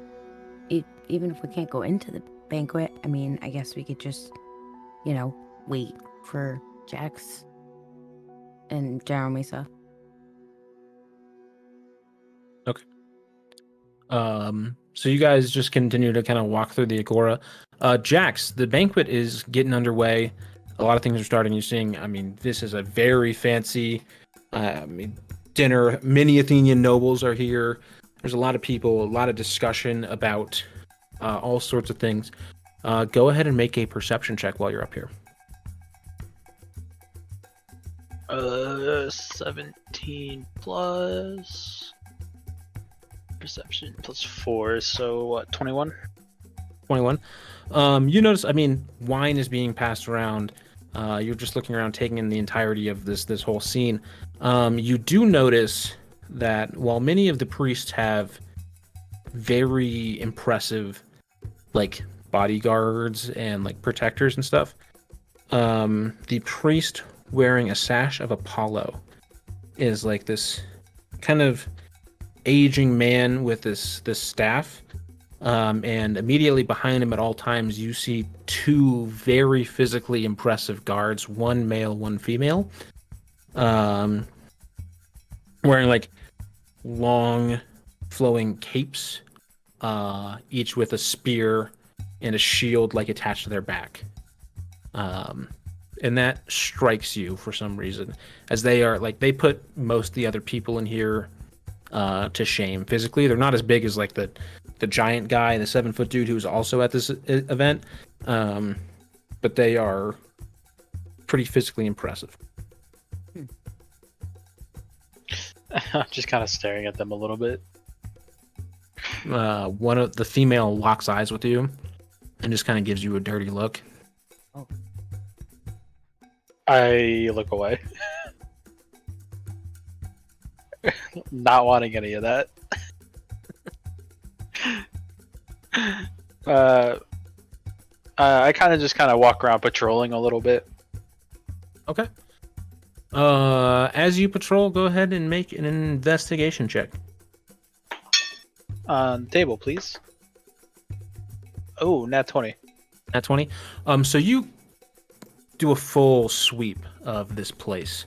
The sun continues to set around. You kind of look out onto the balcony, kind of check, look down. Nobody seems to be scaling the cliff. You like talk to some of the other guards. The main entryway is unabashed, or there's been no signs or reports of anybody sneaking into the palace so far. Obviously, it hasn't gotten like full bore yet. You also just pick up snippets of people, passing around the information. Theseus has kind of started the event by sharing your findings about the Eclipse Remnant. When he shares that, can I look at people's reactions? Yeah. So we'll include this in that check, that 20 Okay. check. You notice everybody looks surprised and shocked and disheartened. When Theseus was sharing that information is when you locked eyes with the female guard, and she gave you the dirty look. But you continue to patrol around. You overhear people chattering, sharing about whether or not this is actually substantial. A lot of the priests are like eyeing you up, kind of trying to like gauge something about you.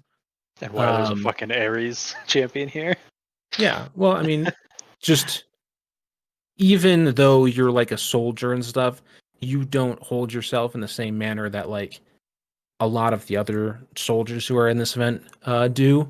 You're not as clean cut and everything. So this information coming from you has a mild bit of surprise. But you over here, like one priest say, "Oh, I don't know if the Eclipse are actually back." The another one's respond, "Well, obviously something was happening near Holly. There's stuff happening, and things are not fully peaceful yet. Maybe we didn't wipe them out. They were so hard to kill the first time." Yeah, and I mean, you walk around there, people are just sharing like hors d'oeuvres and drinks at the moment. Okay. Gonna kind of like walk around a little bit and then go to Artisan and just kind of share what I've seen so far. See if he reports anything to me. That is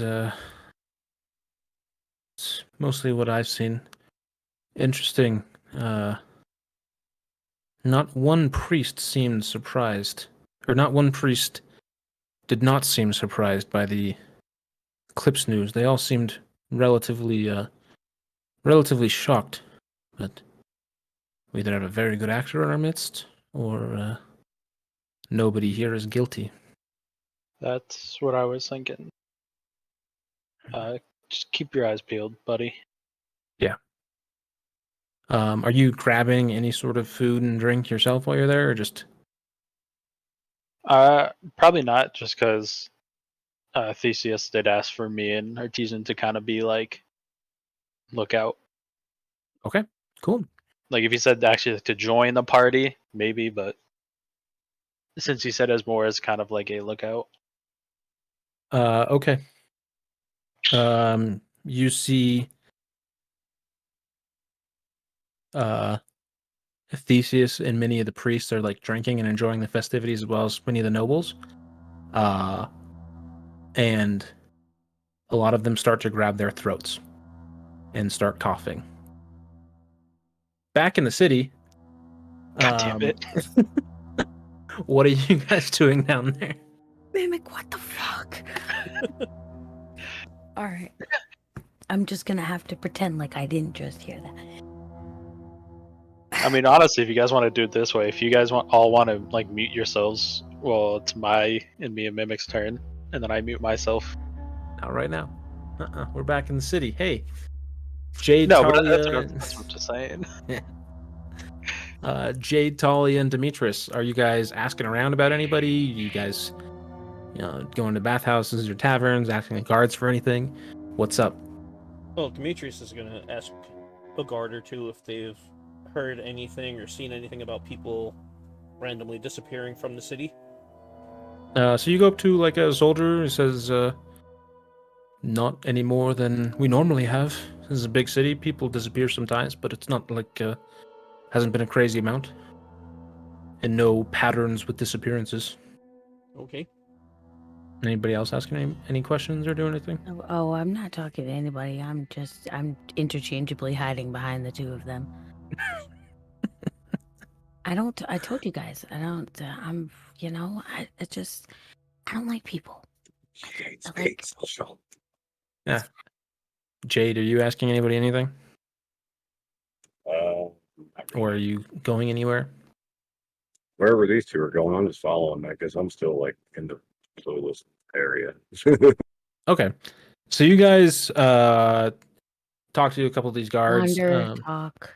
I looked at the bathhouse, but I'm not brave enough for that. So One of them mentions, well, you might ask around the tavern. They might know people. And he points to a tavern, which is on the other side of where like the last few people are watching the Weaver lady. Tavern. Are watching the Weaver lady finish up for the night, as it's like it's not like fully dark yet, but it's getting close. As you guys walk past, you hear one person in the crowd say, "My God, they're the most beautiful pieces of art I've ever seen. She's incredible." Another person in the crowd says, "Sorry, it's the greatest weaver in all of Olympus and Earth." As a person says that, you hear the same sort of whistling as came down with the spear the night prior begin again.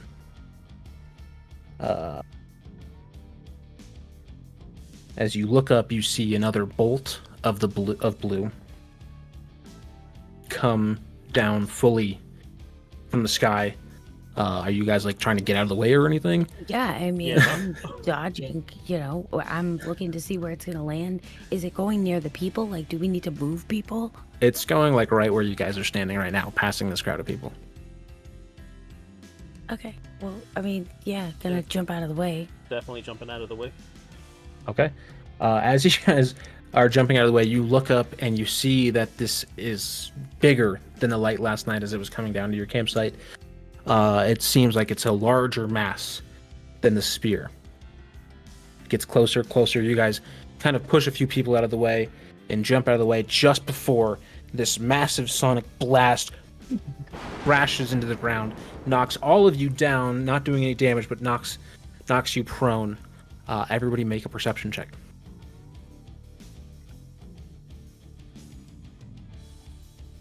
15. 6. 11. So Jade, you're kind of knocked back by this blast. You kind of hit your head in the essence of it. But Demetrius and Talia, you kind of get up quickly, kind of ready yourself for whatever happened.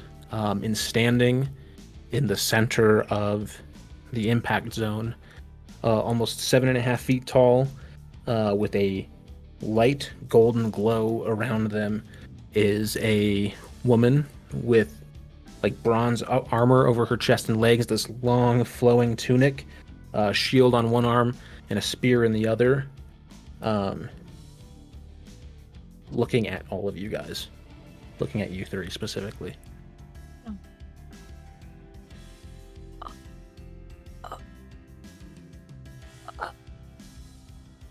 Spit it out, Talia.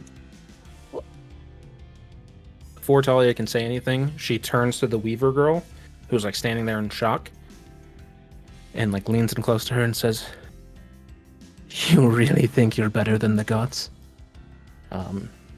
The Weaver like meekly replies like, I'm very good, yes.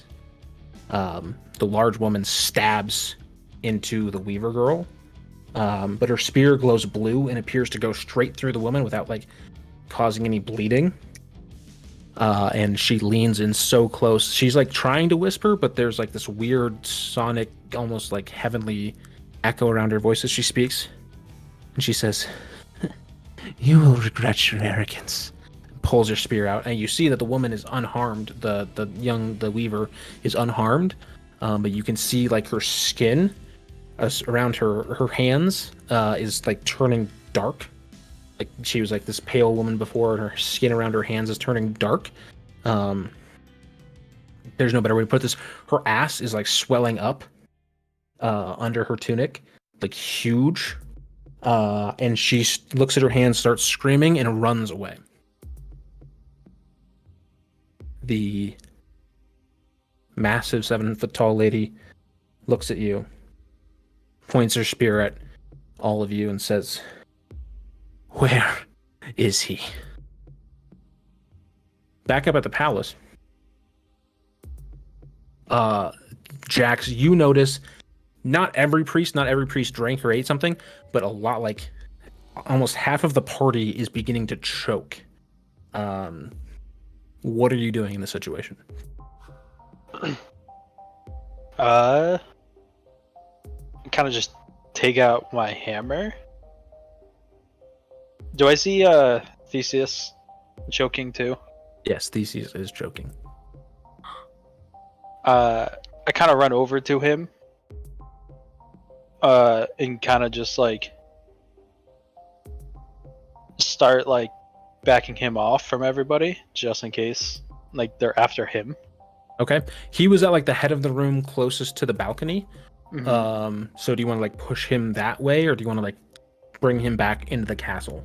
Bring him back into the castle. Okay. All right. So you like sprint over everybody and like grab Theseus and kind of like shelter him in the castle. He like can't talk as he's like grabbing his breath or grabbing his neck and like on the way. Oh fuck! God damn it! I didn't fucking prepare it. I'm trying to cast Cure Wounds just to see what it does for him. Okay. And kind of just like, as I'm kind of like sheltering him, kind of pushing him at the same time, my hand just probably glows like a light red. And I cast Cure Wounds on him. All right. You cast Cure Wounds on him. He doesn't stop choking, but he seems like almost like he got it like a breath or two in between all his chokes, and like his kind of like is not in the same amount of danger as he was in a second ago, but is still not out of whatever this problem is. This seems like some sort of poison or magic effect that's not like purely attacking his vitality. Yeah. As like I look at the other guards and kind of like motion for them to get over here and just take him away, like to safety, just in case they're after him. And then I look for Artisan. Okay. Artisan also did not drink at all. The guards come and like shelter the king away.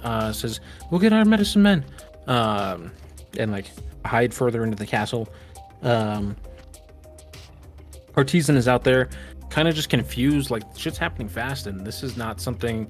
This is not like an enemy for you guys to fight. So he's just kind of like looking around, confused, at like some of the people who did not drink anything. And is like trying to give the Heimlich essentially to somebody, but it's not seeming to have any effect.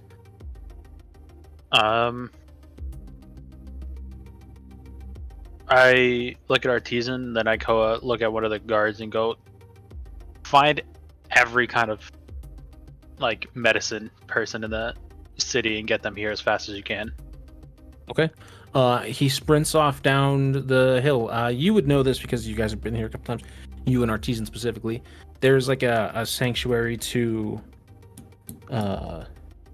Asclepius, the like god of healing, just below you. So he sprints off like down the hill, like right near where that theater was below you. Yeah. Are you like looking for anything or looking at people who did not get or seemingly not under the effects of whatever this yeah, poison so that's is? what I was about to do, is just kind of go over to Artisan and go, look, most of these, we can kind of pull him away from the person he's trying to save. And like, I get he's probably going to fight me, but I'd be like, look, most of these people probably aren't going to make it. Let's go to the people that haven't drank and try to question them. Make sure nobody leaves either. Says it's probably a very good call. He runs to the door and like bars it shut, leaving only the like balcony and the cliff as the only exit. Some of the other guards like trying to get water to people, to like try and do anything to help, but until any sort of healers come back, it seems like a moot point. Yeah, go ahead and make a perception check. See it anything. 14 plus 4, 18. 18. Most notably, the priest of Athena in the blue sash with like the owl on it is not choking. The priest of Apollo with the like 2 significant bodyguards not choking. And the large like warrior man is also does not seem to be choking at all, as well as a handful of guards and nobles. Like I said, is about half the people who are being poisoned and half the people who are not. As you go up, compelled towards this priest of Apollo from Delphi, his 2 bodyguards seem to take action.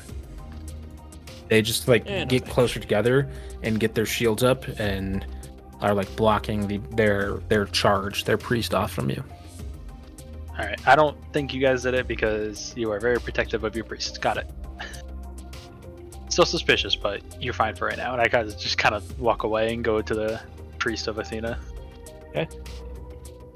He looks most like confused and shocked and is like trying to help people as well.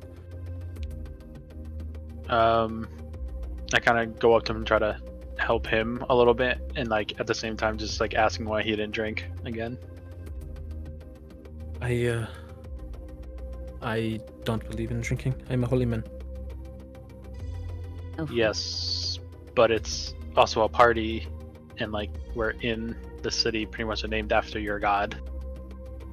Well, when King Theseus told me about the return of the eclipse, I felt that this meeting was becoming a lot more important, and I needed to be on my best tonight. Okay. Do you have any suspicions of Someone why who this? didn't drink? Oh, Pretty much Of asked who? all of them. They all don't know. of why? I mean, this is one of the most culturally significant gatherings of people in the world right now. Obviously, this was a target.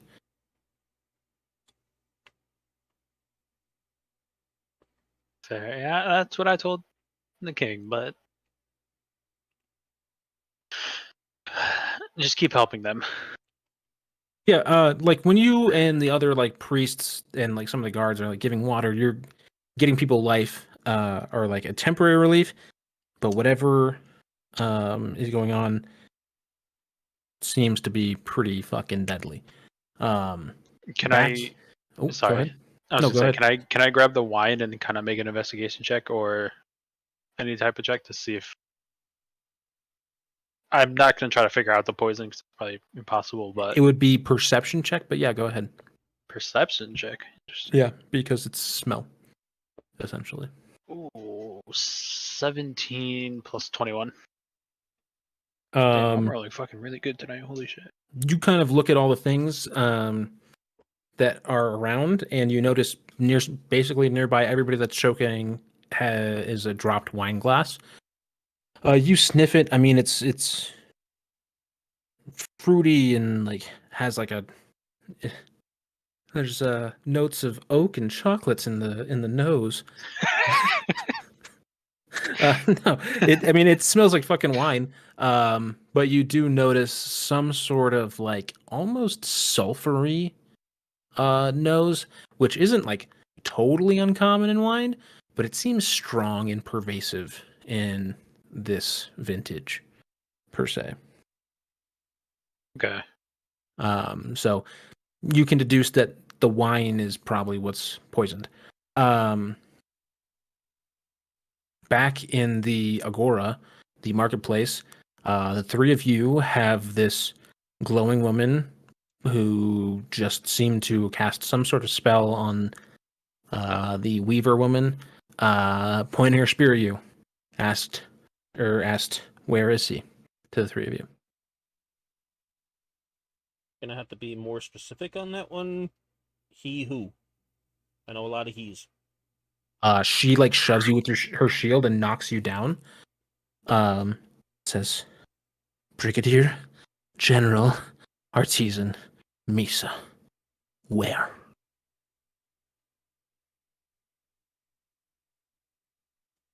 And Demetrius just like points in a direction. The palace? Is that what you're pointing to? My No, temple, the Parthenon? just a random direction. Make a deception check.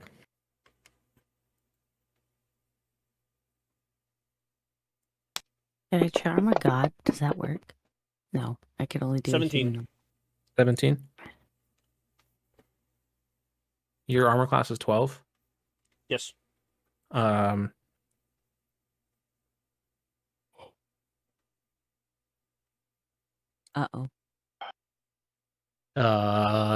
She stabs you, and you are at 0 hit points.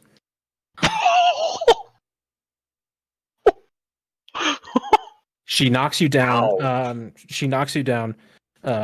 And as you point in a random direction, she saw completely through your lie and just stabbed you in the shoulder.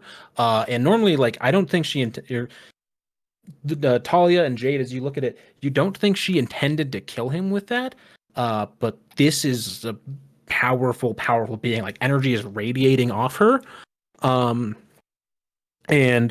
probably could not do less damage than that.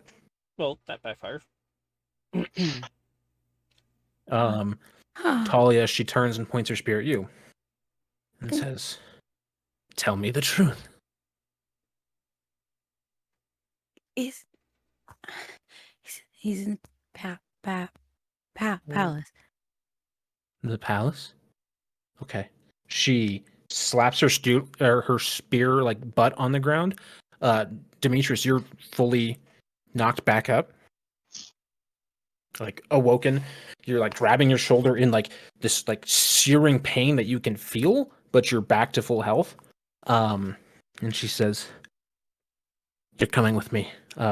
She slams her spear on her shield, and this like spinning circle of energy swirls around you. And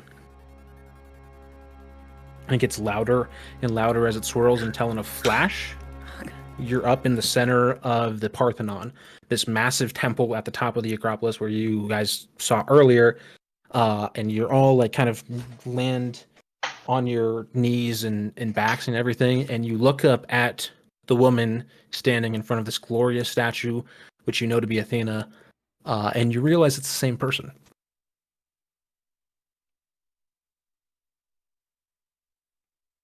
I'm just staring stupidly, like try to process it.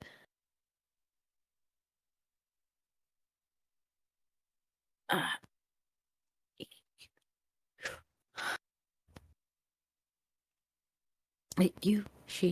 she looks like you. You look like her. She looks like You're- me. That is the important part. She looks like me. You're real. You You're had your here. doubts? Just, I mean, here, in front of us. It's incredible. I'm just kind of like looking like looking at the aura, because now we're actually like close enough, and she's not actively trying to kill me, so so I can like be in awe, and like, you're beautiful, and wow. She says, her like tone kind of softens a little bit as you compliment her, and she says, "Well, thank you, but for now, there's a Greek man who has betrayed his oath to me, and he needs to pay." Wait, you sent that first spear when we were in the woods. Yes. What? How did he betray you? He won't He, tell like- us. She like puts her helmet up. She has this like glorious helmet on. I mean, everything about her is glorious. She has like she has like this kind of like dirty or like light brown hair. I mean, just perfect features almost. Everything about her is just incredible. And she stands towering over you. She says, "Well, apparently when his family died, he decided to make a deal with Hades instead, going back on the deal he'd already made with me a long time ago. And well, I gave him power, granted him safety, and he decides to betray that because he's a little sad. It's not acceptable." Yeah, I can understand that. But how Oops, wrong button. does hmm? Nah, Oh. I hit a button. That's problems. It's okay. I'm like still trying to like figure out. I'm like pushing through my weirdness to like try and sound intelligent.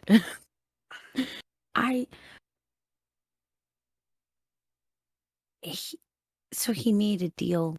You're talking about with the war, and then after, what happened to his family? I mean, you obviously see everything that's happening.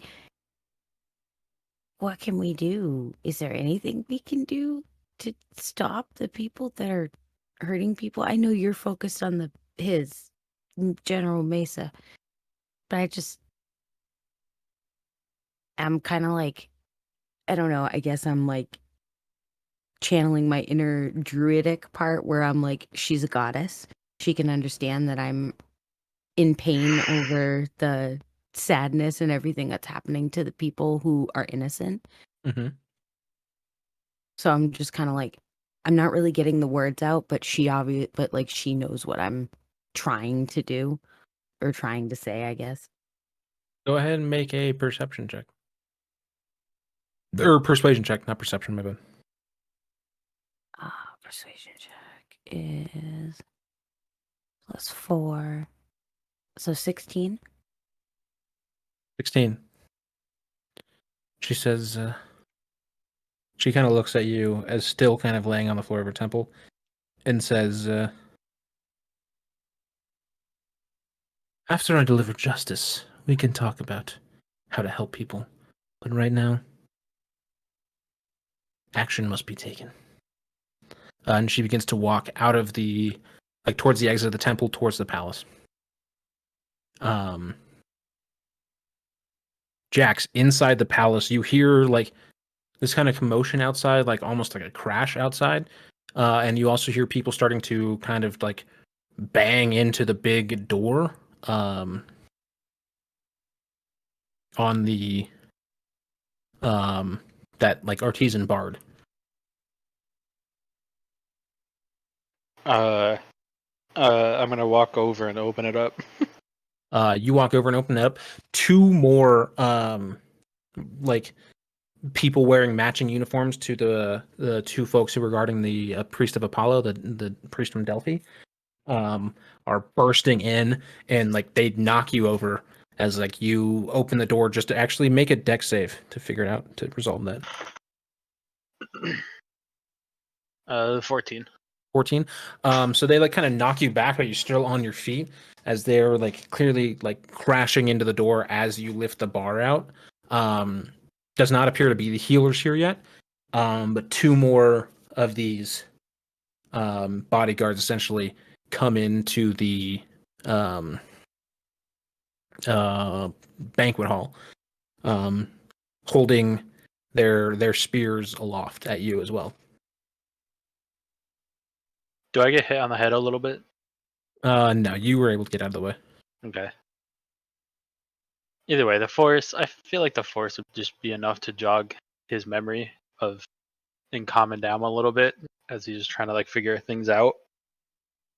And like what Artesian said to him is like he won't have to worry about it anymore from him talking to him. Jack's just straight up just gonna walk to Artesian. Artisan's still trying to help people on the ground, choking, as these two other bodyguards go and form a tight circle around like the priest from Delphi, and start like escorting him out of the banquet hall. I look at them and go, look, get him to a room in here. I don't care which room. Just don't leave. Don't leave this temple. We don't take orders from you. I don't really give a shit. Just do it. We're trying to figure out what's happening, and if he leaves and he dies, that's on you guys. This is probably the safest place right now, even if there's poison. There's so One of them tons just of soldiers. motions to all the people like on the ground and says, "I don't think this is very safe." Yes, but there's no actual real threat here other than the poison. They seem to have no interest, and they don't give a shit about what you're saying. I'll just be honest. Whatever. Jax just kind of shakes his head and still is walking towards Artesian. Okay. Yeah, Artisan's trying to help somebody on the ground. I'm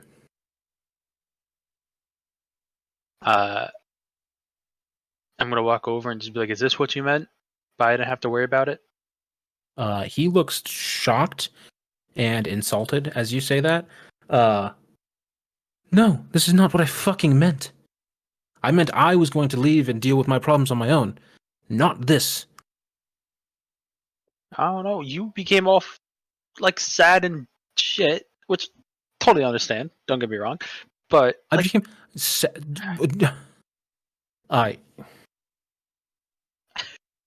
He fucking punches you in the face for 4 damage. You kind of deserve that. He straight up he's doing like Yeah, chest you did. compressions on somebody who's clearly dying, and you say you got all sad, and he just fucking punches you straight in the face. Jack kind of like rubs his jaws, like, I deserve that one. Yeah, you don't say that and then have all this shit start happening. That's all I'm saying. Jax, I had nothing to do with this. Roll an insight check.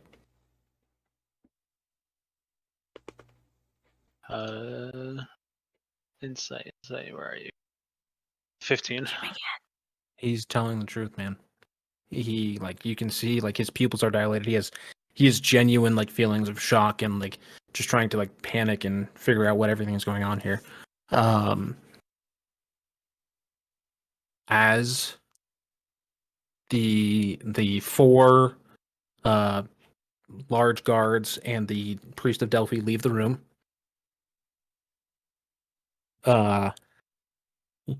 Jax, you hear a commotion outside of the castle at the gate area, where Talia, Jade, Demetrius, and the goddess Athena are all standing.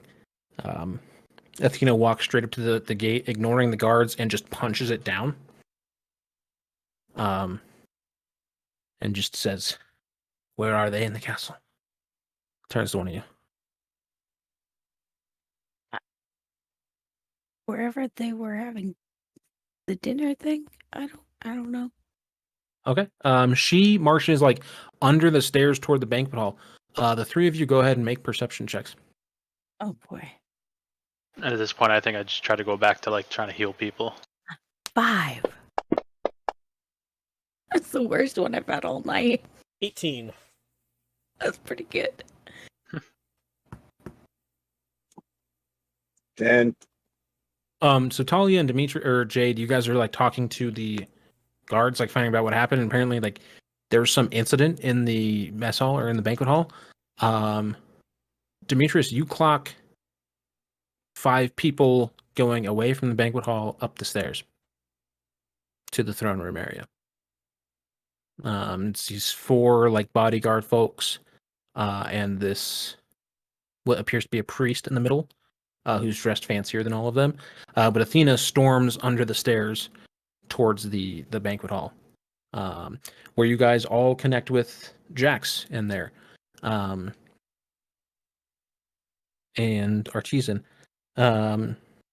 Jax, you look up from like trying to help people, and you see somebody whose image resembles the goddess Athena. She is glowing. She's standing like 7.5 feet tall, has this helmet, has this big ass shield, this big ass spear, and looks at Artisan dead in the eye.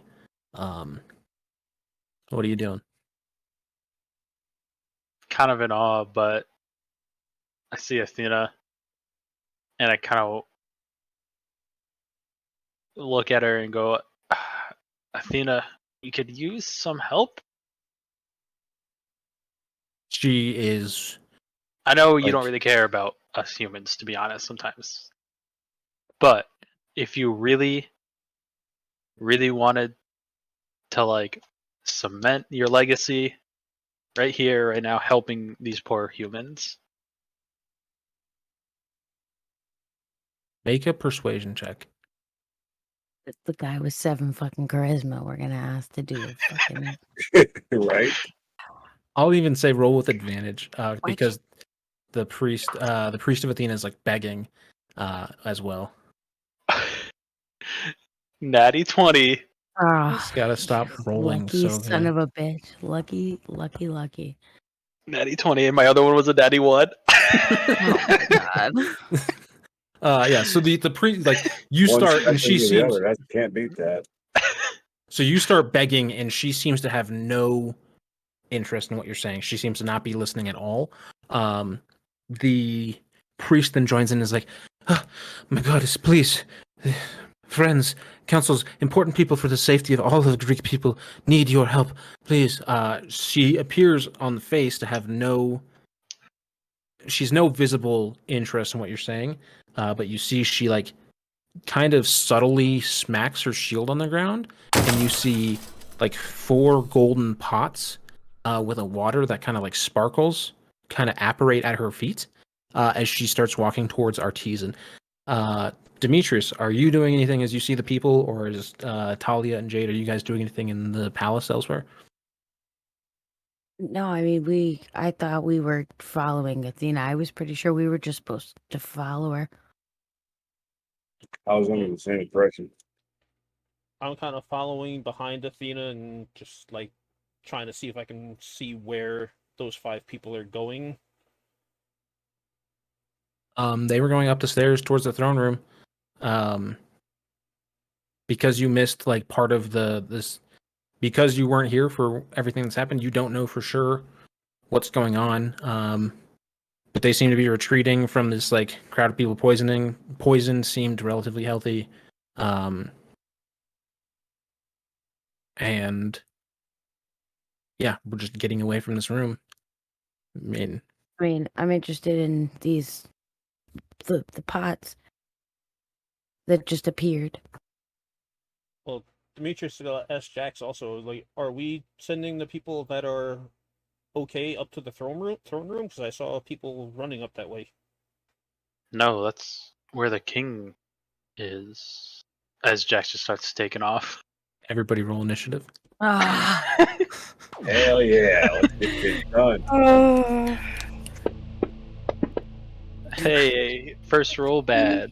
15. 91. Oh my 10. god. What does that put your initiative at total, Jax? 3. 3. Oh, sorry. My initiative 17. 15. Sorry, Oh my 2. God. 2. Look at me, man. Just got this look on Daisy's face like, oh shit. As soon as I like to pretty much the same thing as Jax was doing. As soon as he went, that's where they've all been, and I was like, oh, right, shit. So Talia, you're actually up first in this order. Okay. You have there's 15 or 20 people in this room, seemingly choking to death. Athena is marching straight for Artisan, and she summoned these pots of sparkling water after prayers to help the people who were poisoned. I mean, it seems like we should be giving the water to give the sparkly juice to all the people that are choking and see if that doesn't fix it. But there's a lot of people in this room. It's gonna be sparkly juice, okay, Vex? Shut up. I just So- love the way you said it. I'll be just honest. call it freaking seltzer or something. So you have time through using your full turn to just heal people. You can get 2 people a turn if you want to just dedicate your turn to healing. Or you could heal one and take a bonus action. I mean, I don't. It doesn't seem like I'm gonna be able to stop Athena, so I'm not really thinking that's a great idea. So I feel like I should focus my attention. However, now that Jax has made that thought and darted away to try and go see what's going on with the king, I mean, I'm not really, super helpful with the fighting part. So I'm just gonna heal people. So that's what I think I'm gonna do. So do I need to do anything, or am I just kind of? You can just say you're gonna try and pour sparkle juice down people's throats and heal them. Yep, I'm gonna pour sparkle juice in people's throats. So you run, you sprint, you pick up one of these golden pots, lift up somebody's head, pour the water in it, and they begin to breathe again, almost like they were turning blue. Oh. Essentially, they seem to be recovering, breathing smoothly. You go to another person, heal them. That's My what turn. you can do, basically. Okay. Next up is going to be Demetrius. I'm gonna start running towards the throne room, see if I can catch up to these guys that are going up that way. Okay. So you were kind of hanging back, so you're a little closer, but they had already kind of come to the top of the stairs. By the time you guys kind of put together that's where the king was. So you can take 30 feet of movement to get to from where you are to the top of the stairs, and then make a perception check. Yeah, I will do that. Okay, go ahead and roll your check.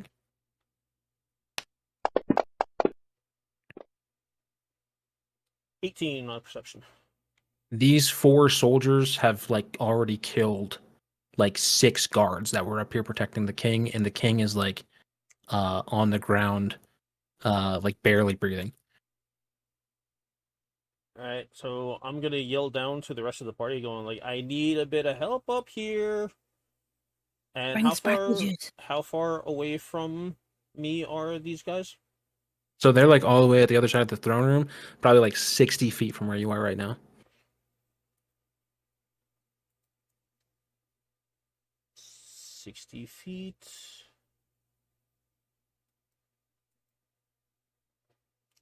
That's perfect. Are they relatively close to each other? Yeah, they're all kind of grouped up. All right, so I'm gonna shoot Ray of Frost at him. What level spell is Ray of Frost? It's a cantrip. It's a cantrip. So you go, you pull out your staff, you start blasting this Ray of Frost. One of them just throws a dagger that intercepts the ray in the air and just completely deflects it off to the side. Oh. Rendering your spell ineffective. That not good. You can go ahead and take a bonus action if you want, if you have anything you can do. I really don't have anything to use as a bonus action right now. Okay. So Jade, you're up. Demetrius is called for help upstairs. You don't really know what's going on. So you can go to heal or you can try to run and get upstairs. I'm gonna run up there and do the same thing he did. Do a perception check. So 60 feet of movement with a perception check.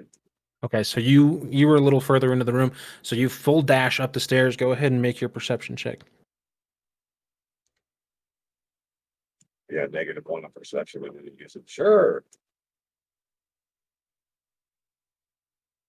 That one. You guys Well, did you rolled a not roll- 2. I rolled a 2, but it's -1 for my modifier.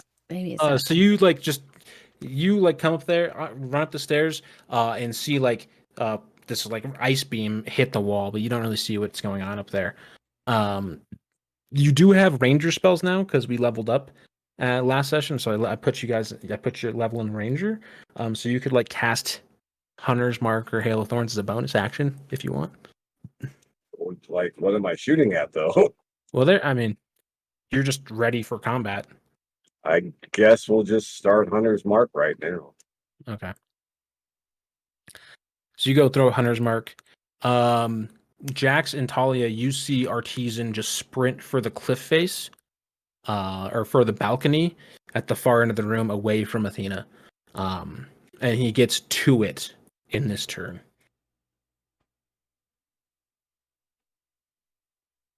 I mean, I probably don't even notice as I took off running. Oh yeah, you took off running. Talia, you see Artisan just take off running towards the cliff face. And Athena, who follows him, just like walks slowly towards him. But even with just her walking, she like catches up to him almost at the edge of the cliff. Jax, that's you. You took off running. You have like 30 feet of movement to the top of the stairs too. As like a bonus action, or just not even an action, but like a say thing. Can I grab a pot of water? Of the sparkly juice. Yeah, you can grab a pot of water for the sparkly juice.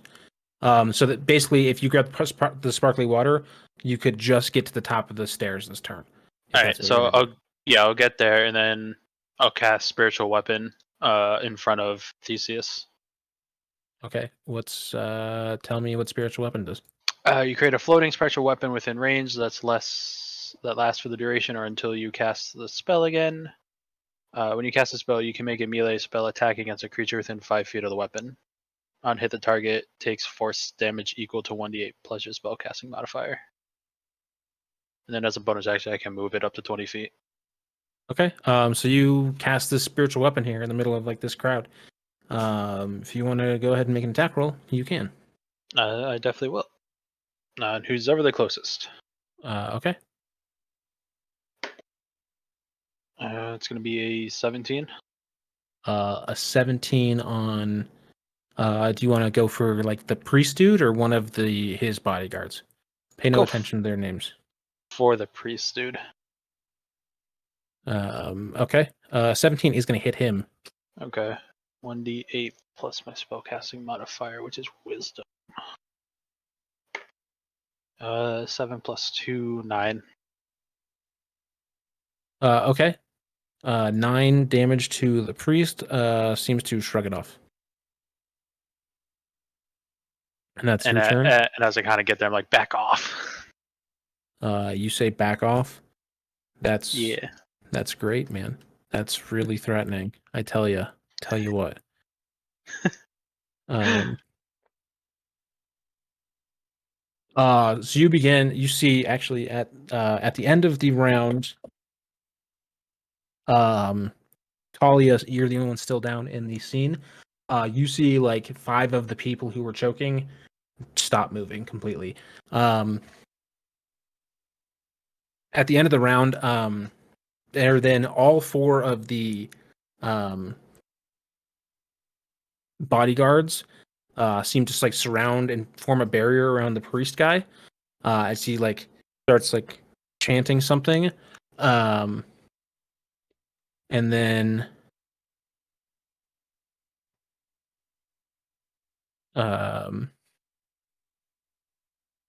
they begin to cast spells at you. The first one going for Demetrius is going to hit. Actually, where are my d10s? Demetrius, you take 8 damage and are like knocked back by this like blast of magic out of one of the spears almost of another one. Another one's going to go for Jax. Jax, your AC is 21. Yep. You throw your shield up and deflect this. As you like lower your shield, another blast, same thing, hits you for 6 damage. Last one's going to go for Jade and totally whiffs. So they like blast, all 4 of them like form this barrier and like poke their or like point their spears at you, and out of their spears comes this like blast of energy. They said, "Stay away from our charge," and you guys take some shit. Brings us back to Talia.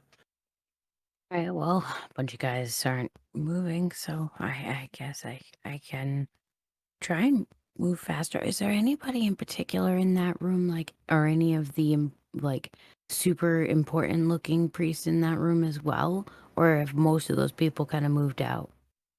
There's like there's the one priest of Athens or Athena that was still healthy.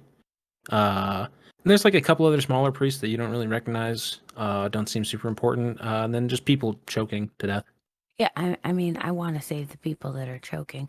Yeah, and there's still like there's like so- other soldiers and stuff in there too. So if I you just want to didn't enlist work. help, Oh, Um, I didn't realize there was other guys like hanging out in the room. I thought a lot of people left. Okay, so All right, I'm- thanks for stopping by and hanging oh, out. crap, I have to talk to people. Yeah, have a good night. Good night, good day, whatever it is for you. I kind of like Thank you go again for over the to host. one of the guys that's standing there, and I show him. See those pots there? We need to get that water that's in those pots into those people that are coughing. Do you think you can do that? there's 3 more pots, 3 guards. Grab the pots and follow your lead. Because you took time to like enlist the help, you can only get to 1 person this turn. Okay. So Um, that's what I'm going to do because there's nothing else for me to do. I'm going to, I don't have any healing spells or anything either, so I'm just gonna go to a person and give them the water, watch them be able to breathe and be happy about that. And that's it. That's my turn.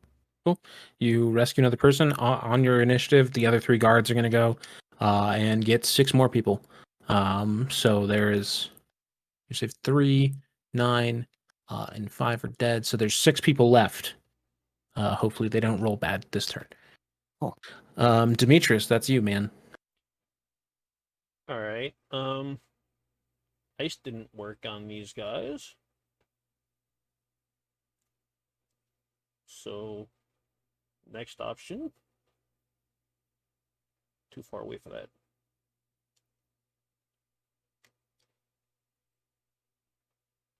Yeah, there we go. Firebolt. This Firebolt's also a cantrip, right? Yes, it is. You pull your staff out. This is like fire comes out. Another one whips out a dagger, does the same thing, knocks your fire off to the left. It seems like whatever these daggers are magic, and they are countering your spells. Mm-hmm.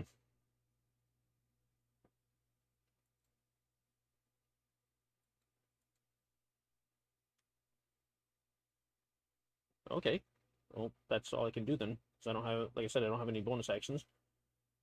And I'm not going to get closer to these guys. So that they can kill me faster. Tough fight for you. This encounter is not built for your stuff. Jade. Also, you cast Hunter Mark on 1, 2, 3, or 4, whichever one you just pick a number if you want. Then you have your attacks if you want to take them. You kind of get in this room and you see the 4 people guarding this priest guy.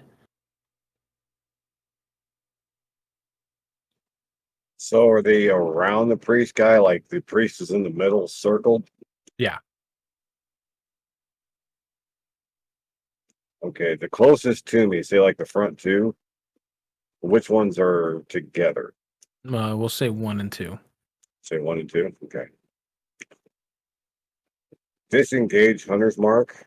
All right. I just won't cast you. I won't give you the spell slot. Okay, thank you.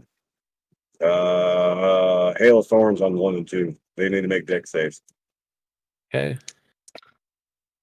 They both pass, but they'll take half. That's better than none. All right, going for it. Oh wait, if I'm going for just roll the attack, right? Since I'm going. Yeah, for you got to roll the attack. 20. That is gonna hit. So roll your damage plus your D10.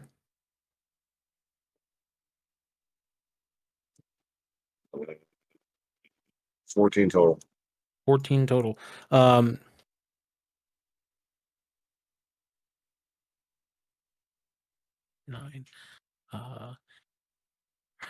So yeah, you just start unleashing arrows at these guys. Just blasting a whole bunch in their general area, and they get their shields up and kind of block some of them, but some of them like pierce into their body a little bit.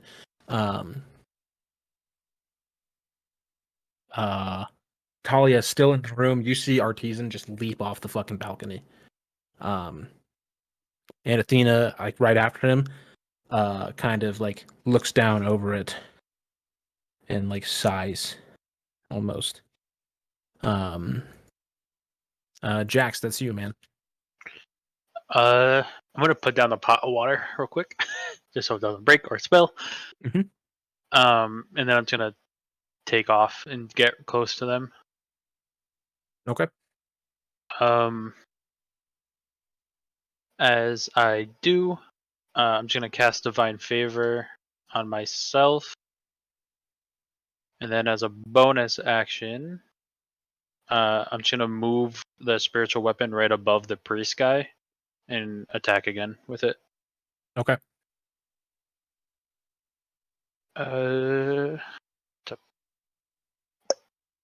It's going to be a 15. 15 is going to hit him in this Okay. state. 4 plus 2, 6 damage. 6 damage. Okay. And that's my turn. He seems to keep concentration on whatever he's casting.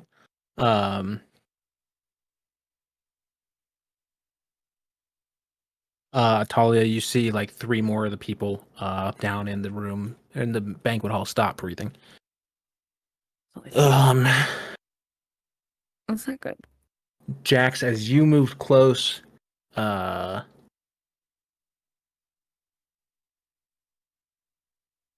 of these guys head out towards you. They put their spears away and pull their sword. First one misses. Fuck. Switching die. They all swing at you, and you're just kind of like, you put your shield up, and like it seems to be glowing with some sort of extra. You like feel it kind of getting hot and glowing red as you're just like almost possessed, blocking and parrying everything that comes your way. But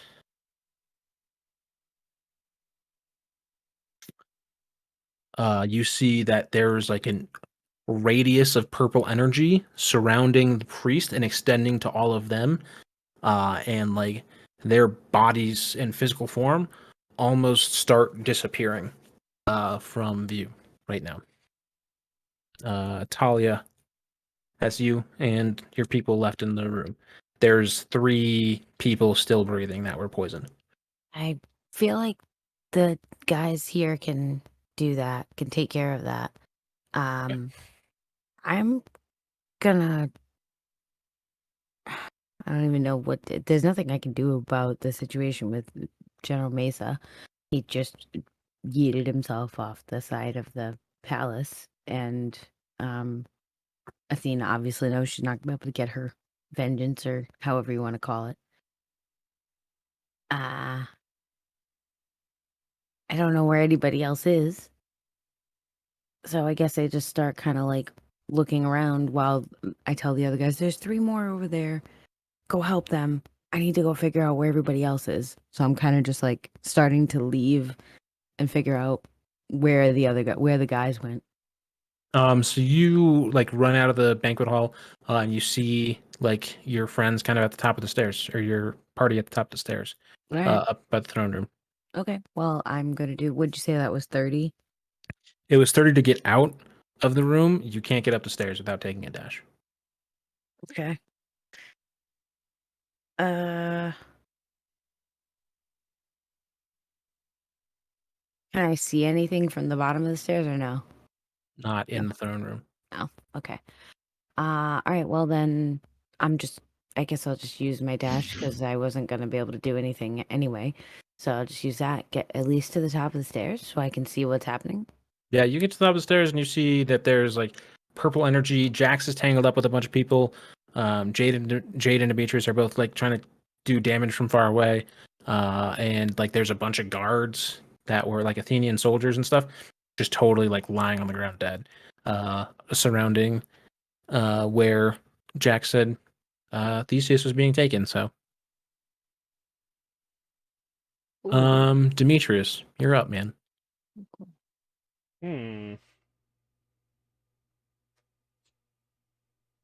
Apparently, none of my spells are going to work. It's not that your spells aren't working, it's that they are using something to negate the effects of your spells. Mm-hmm.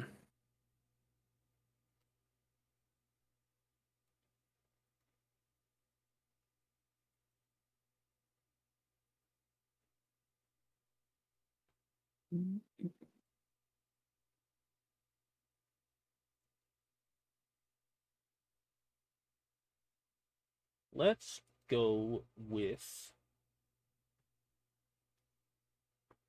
Scorching Ray of the level 2. Okay. So Scorching, you have to roll Yeah. You got to roll attacks. So for each of those rays.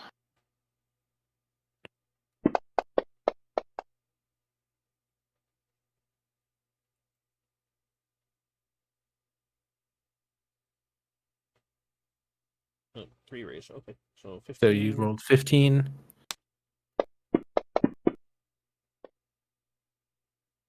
$13 and a net 20. Ooh. Where do you want each of those rays to go? All right, I'm gonna The shoot. 13. The 13 is gonna miss. I'll just tell you that. Okay. 15. I'll shoot at 1. Okay. And the net 20 at 3. Okay. So. Oh, damage for 3. Unless it's 2 of them. So 46 for number 3. And then roll 2 more d6.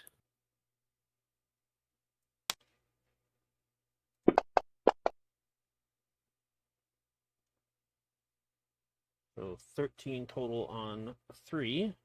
Yep. And You then- blast whoops. them good. And then for 1, he gets 8 damage. 8 damage. The one that blasts the lady who was already wounded seems to knock her back and like kind of stagger her a little bit. She seems to be in not great shape. And then the other guy seems okay. Jade, that's you.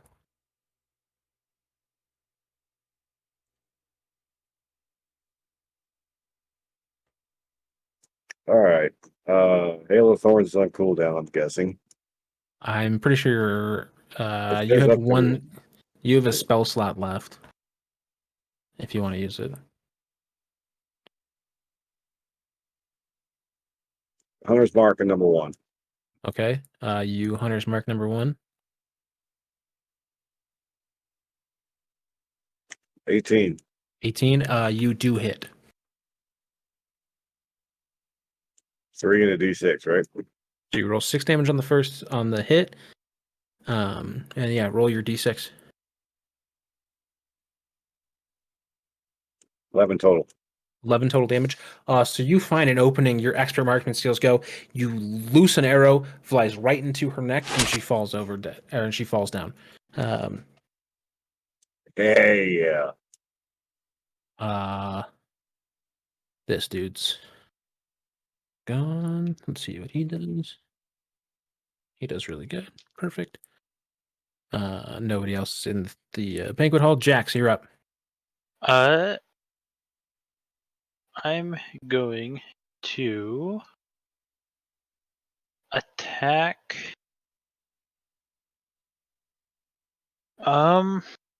Fuck. You know what? Fuck it. I'm just gonna let the two people in front of me. One of them dead, or both? One of them is the dead one. Yeah. Okay, I'm just gonna let him get an attack of opportunity on me and just go straight for that priest.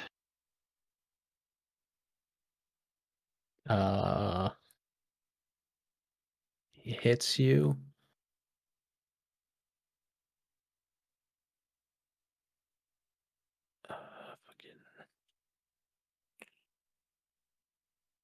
I need you to make a Constitution saving throw as you take 12 damage. Put that in.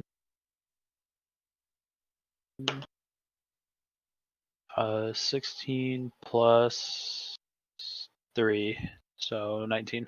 19. You feel as he slashes you across the back, with a sword, pulls out a sword and slashes you across the back. You feel your throat start to close up, but you kind of like shake it off, almost like you got some kind of divine favor.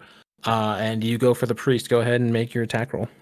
All right, I'm gonna make 2 attacks because I'm gonna use my war priest, channel divinity.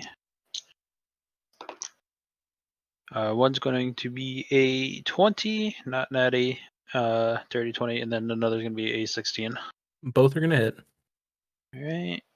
2d8 plus 3 and 2d4.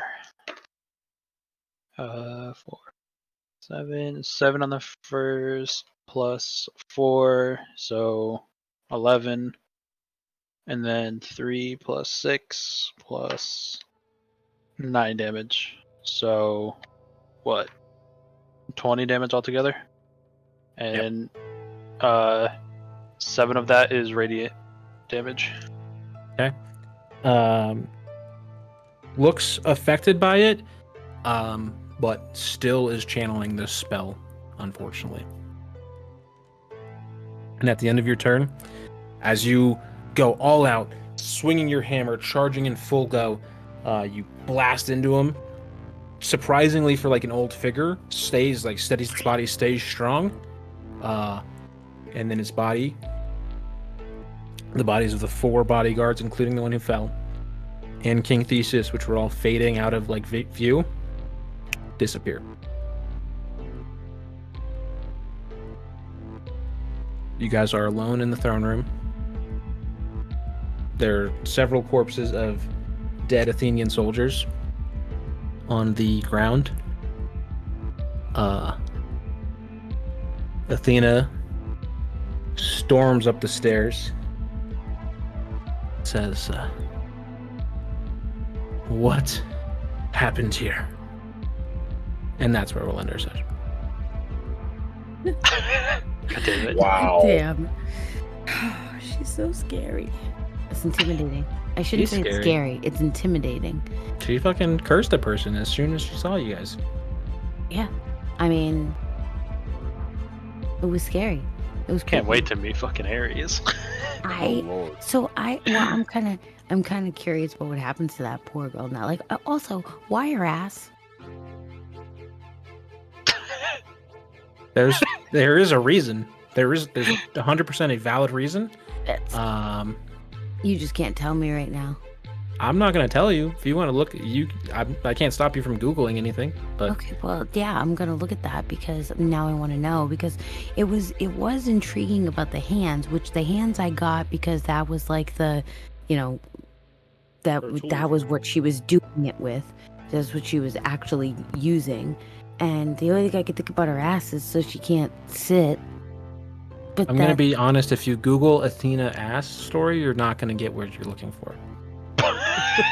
I mean, that That was not where I was planning on looking. I feel like you've all tried that at some point or another. So I'm just gonna leave that to you.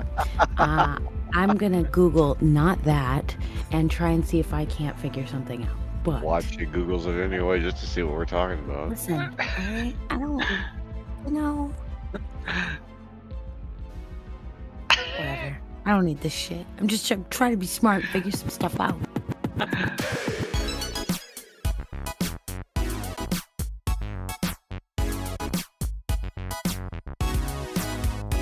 Okay, everybody, that was night 4 of the epic. Welcome back to the series. So there will be no stream on this Saturday, the 31st of July. I have to make an emergency trip out of town.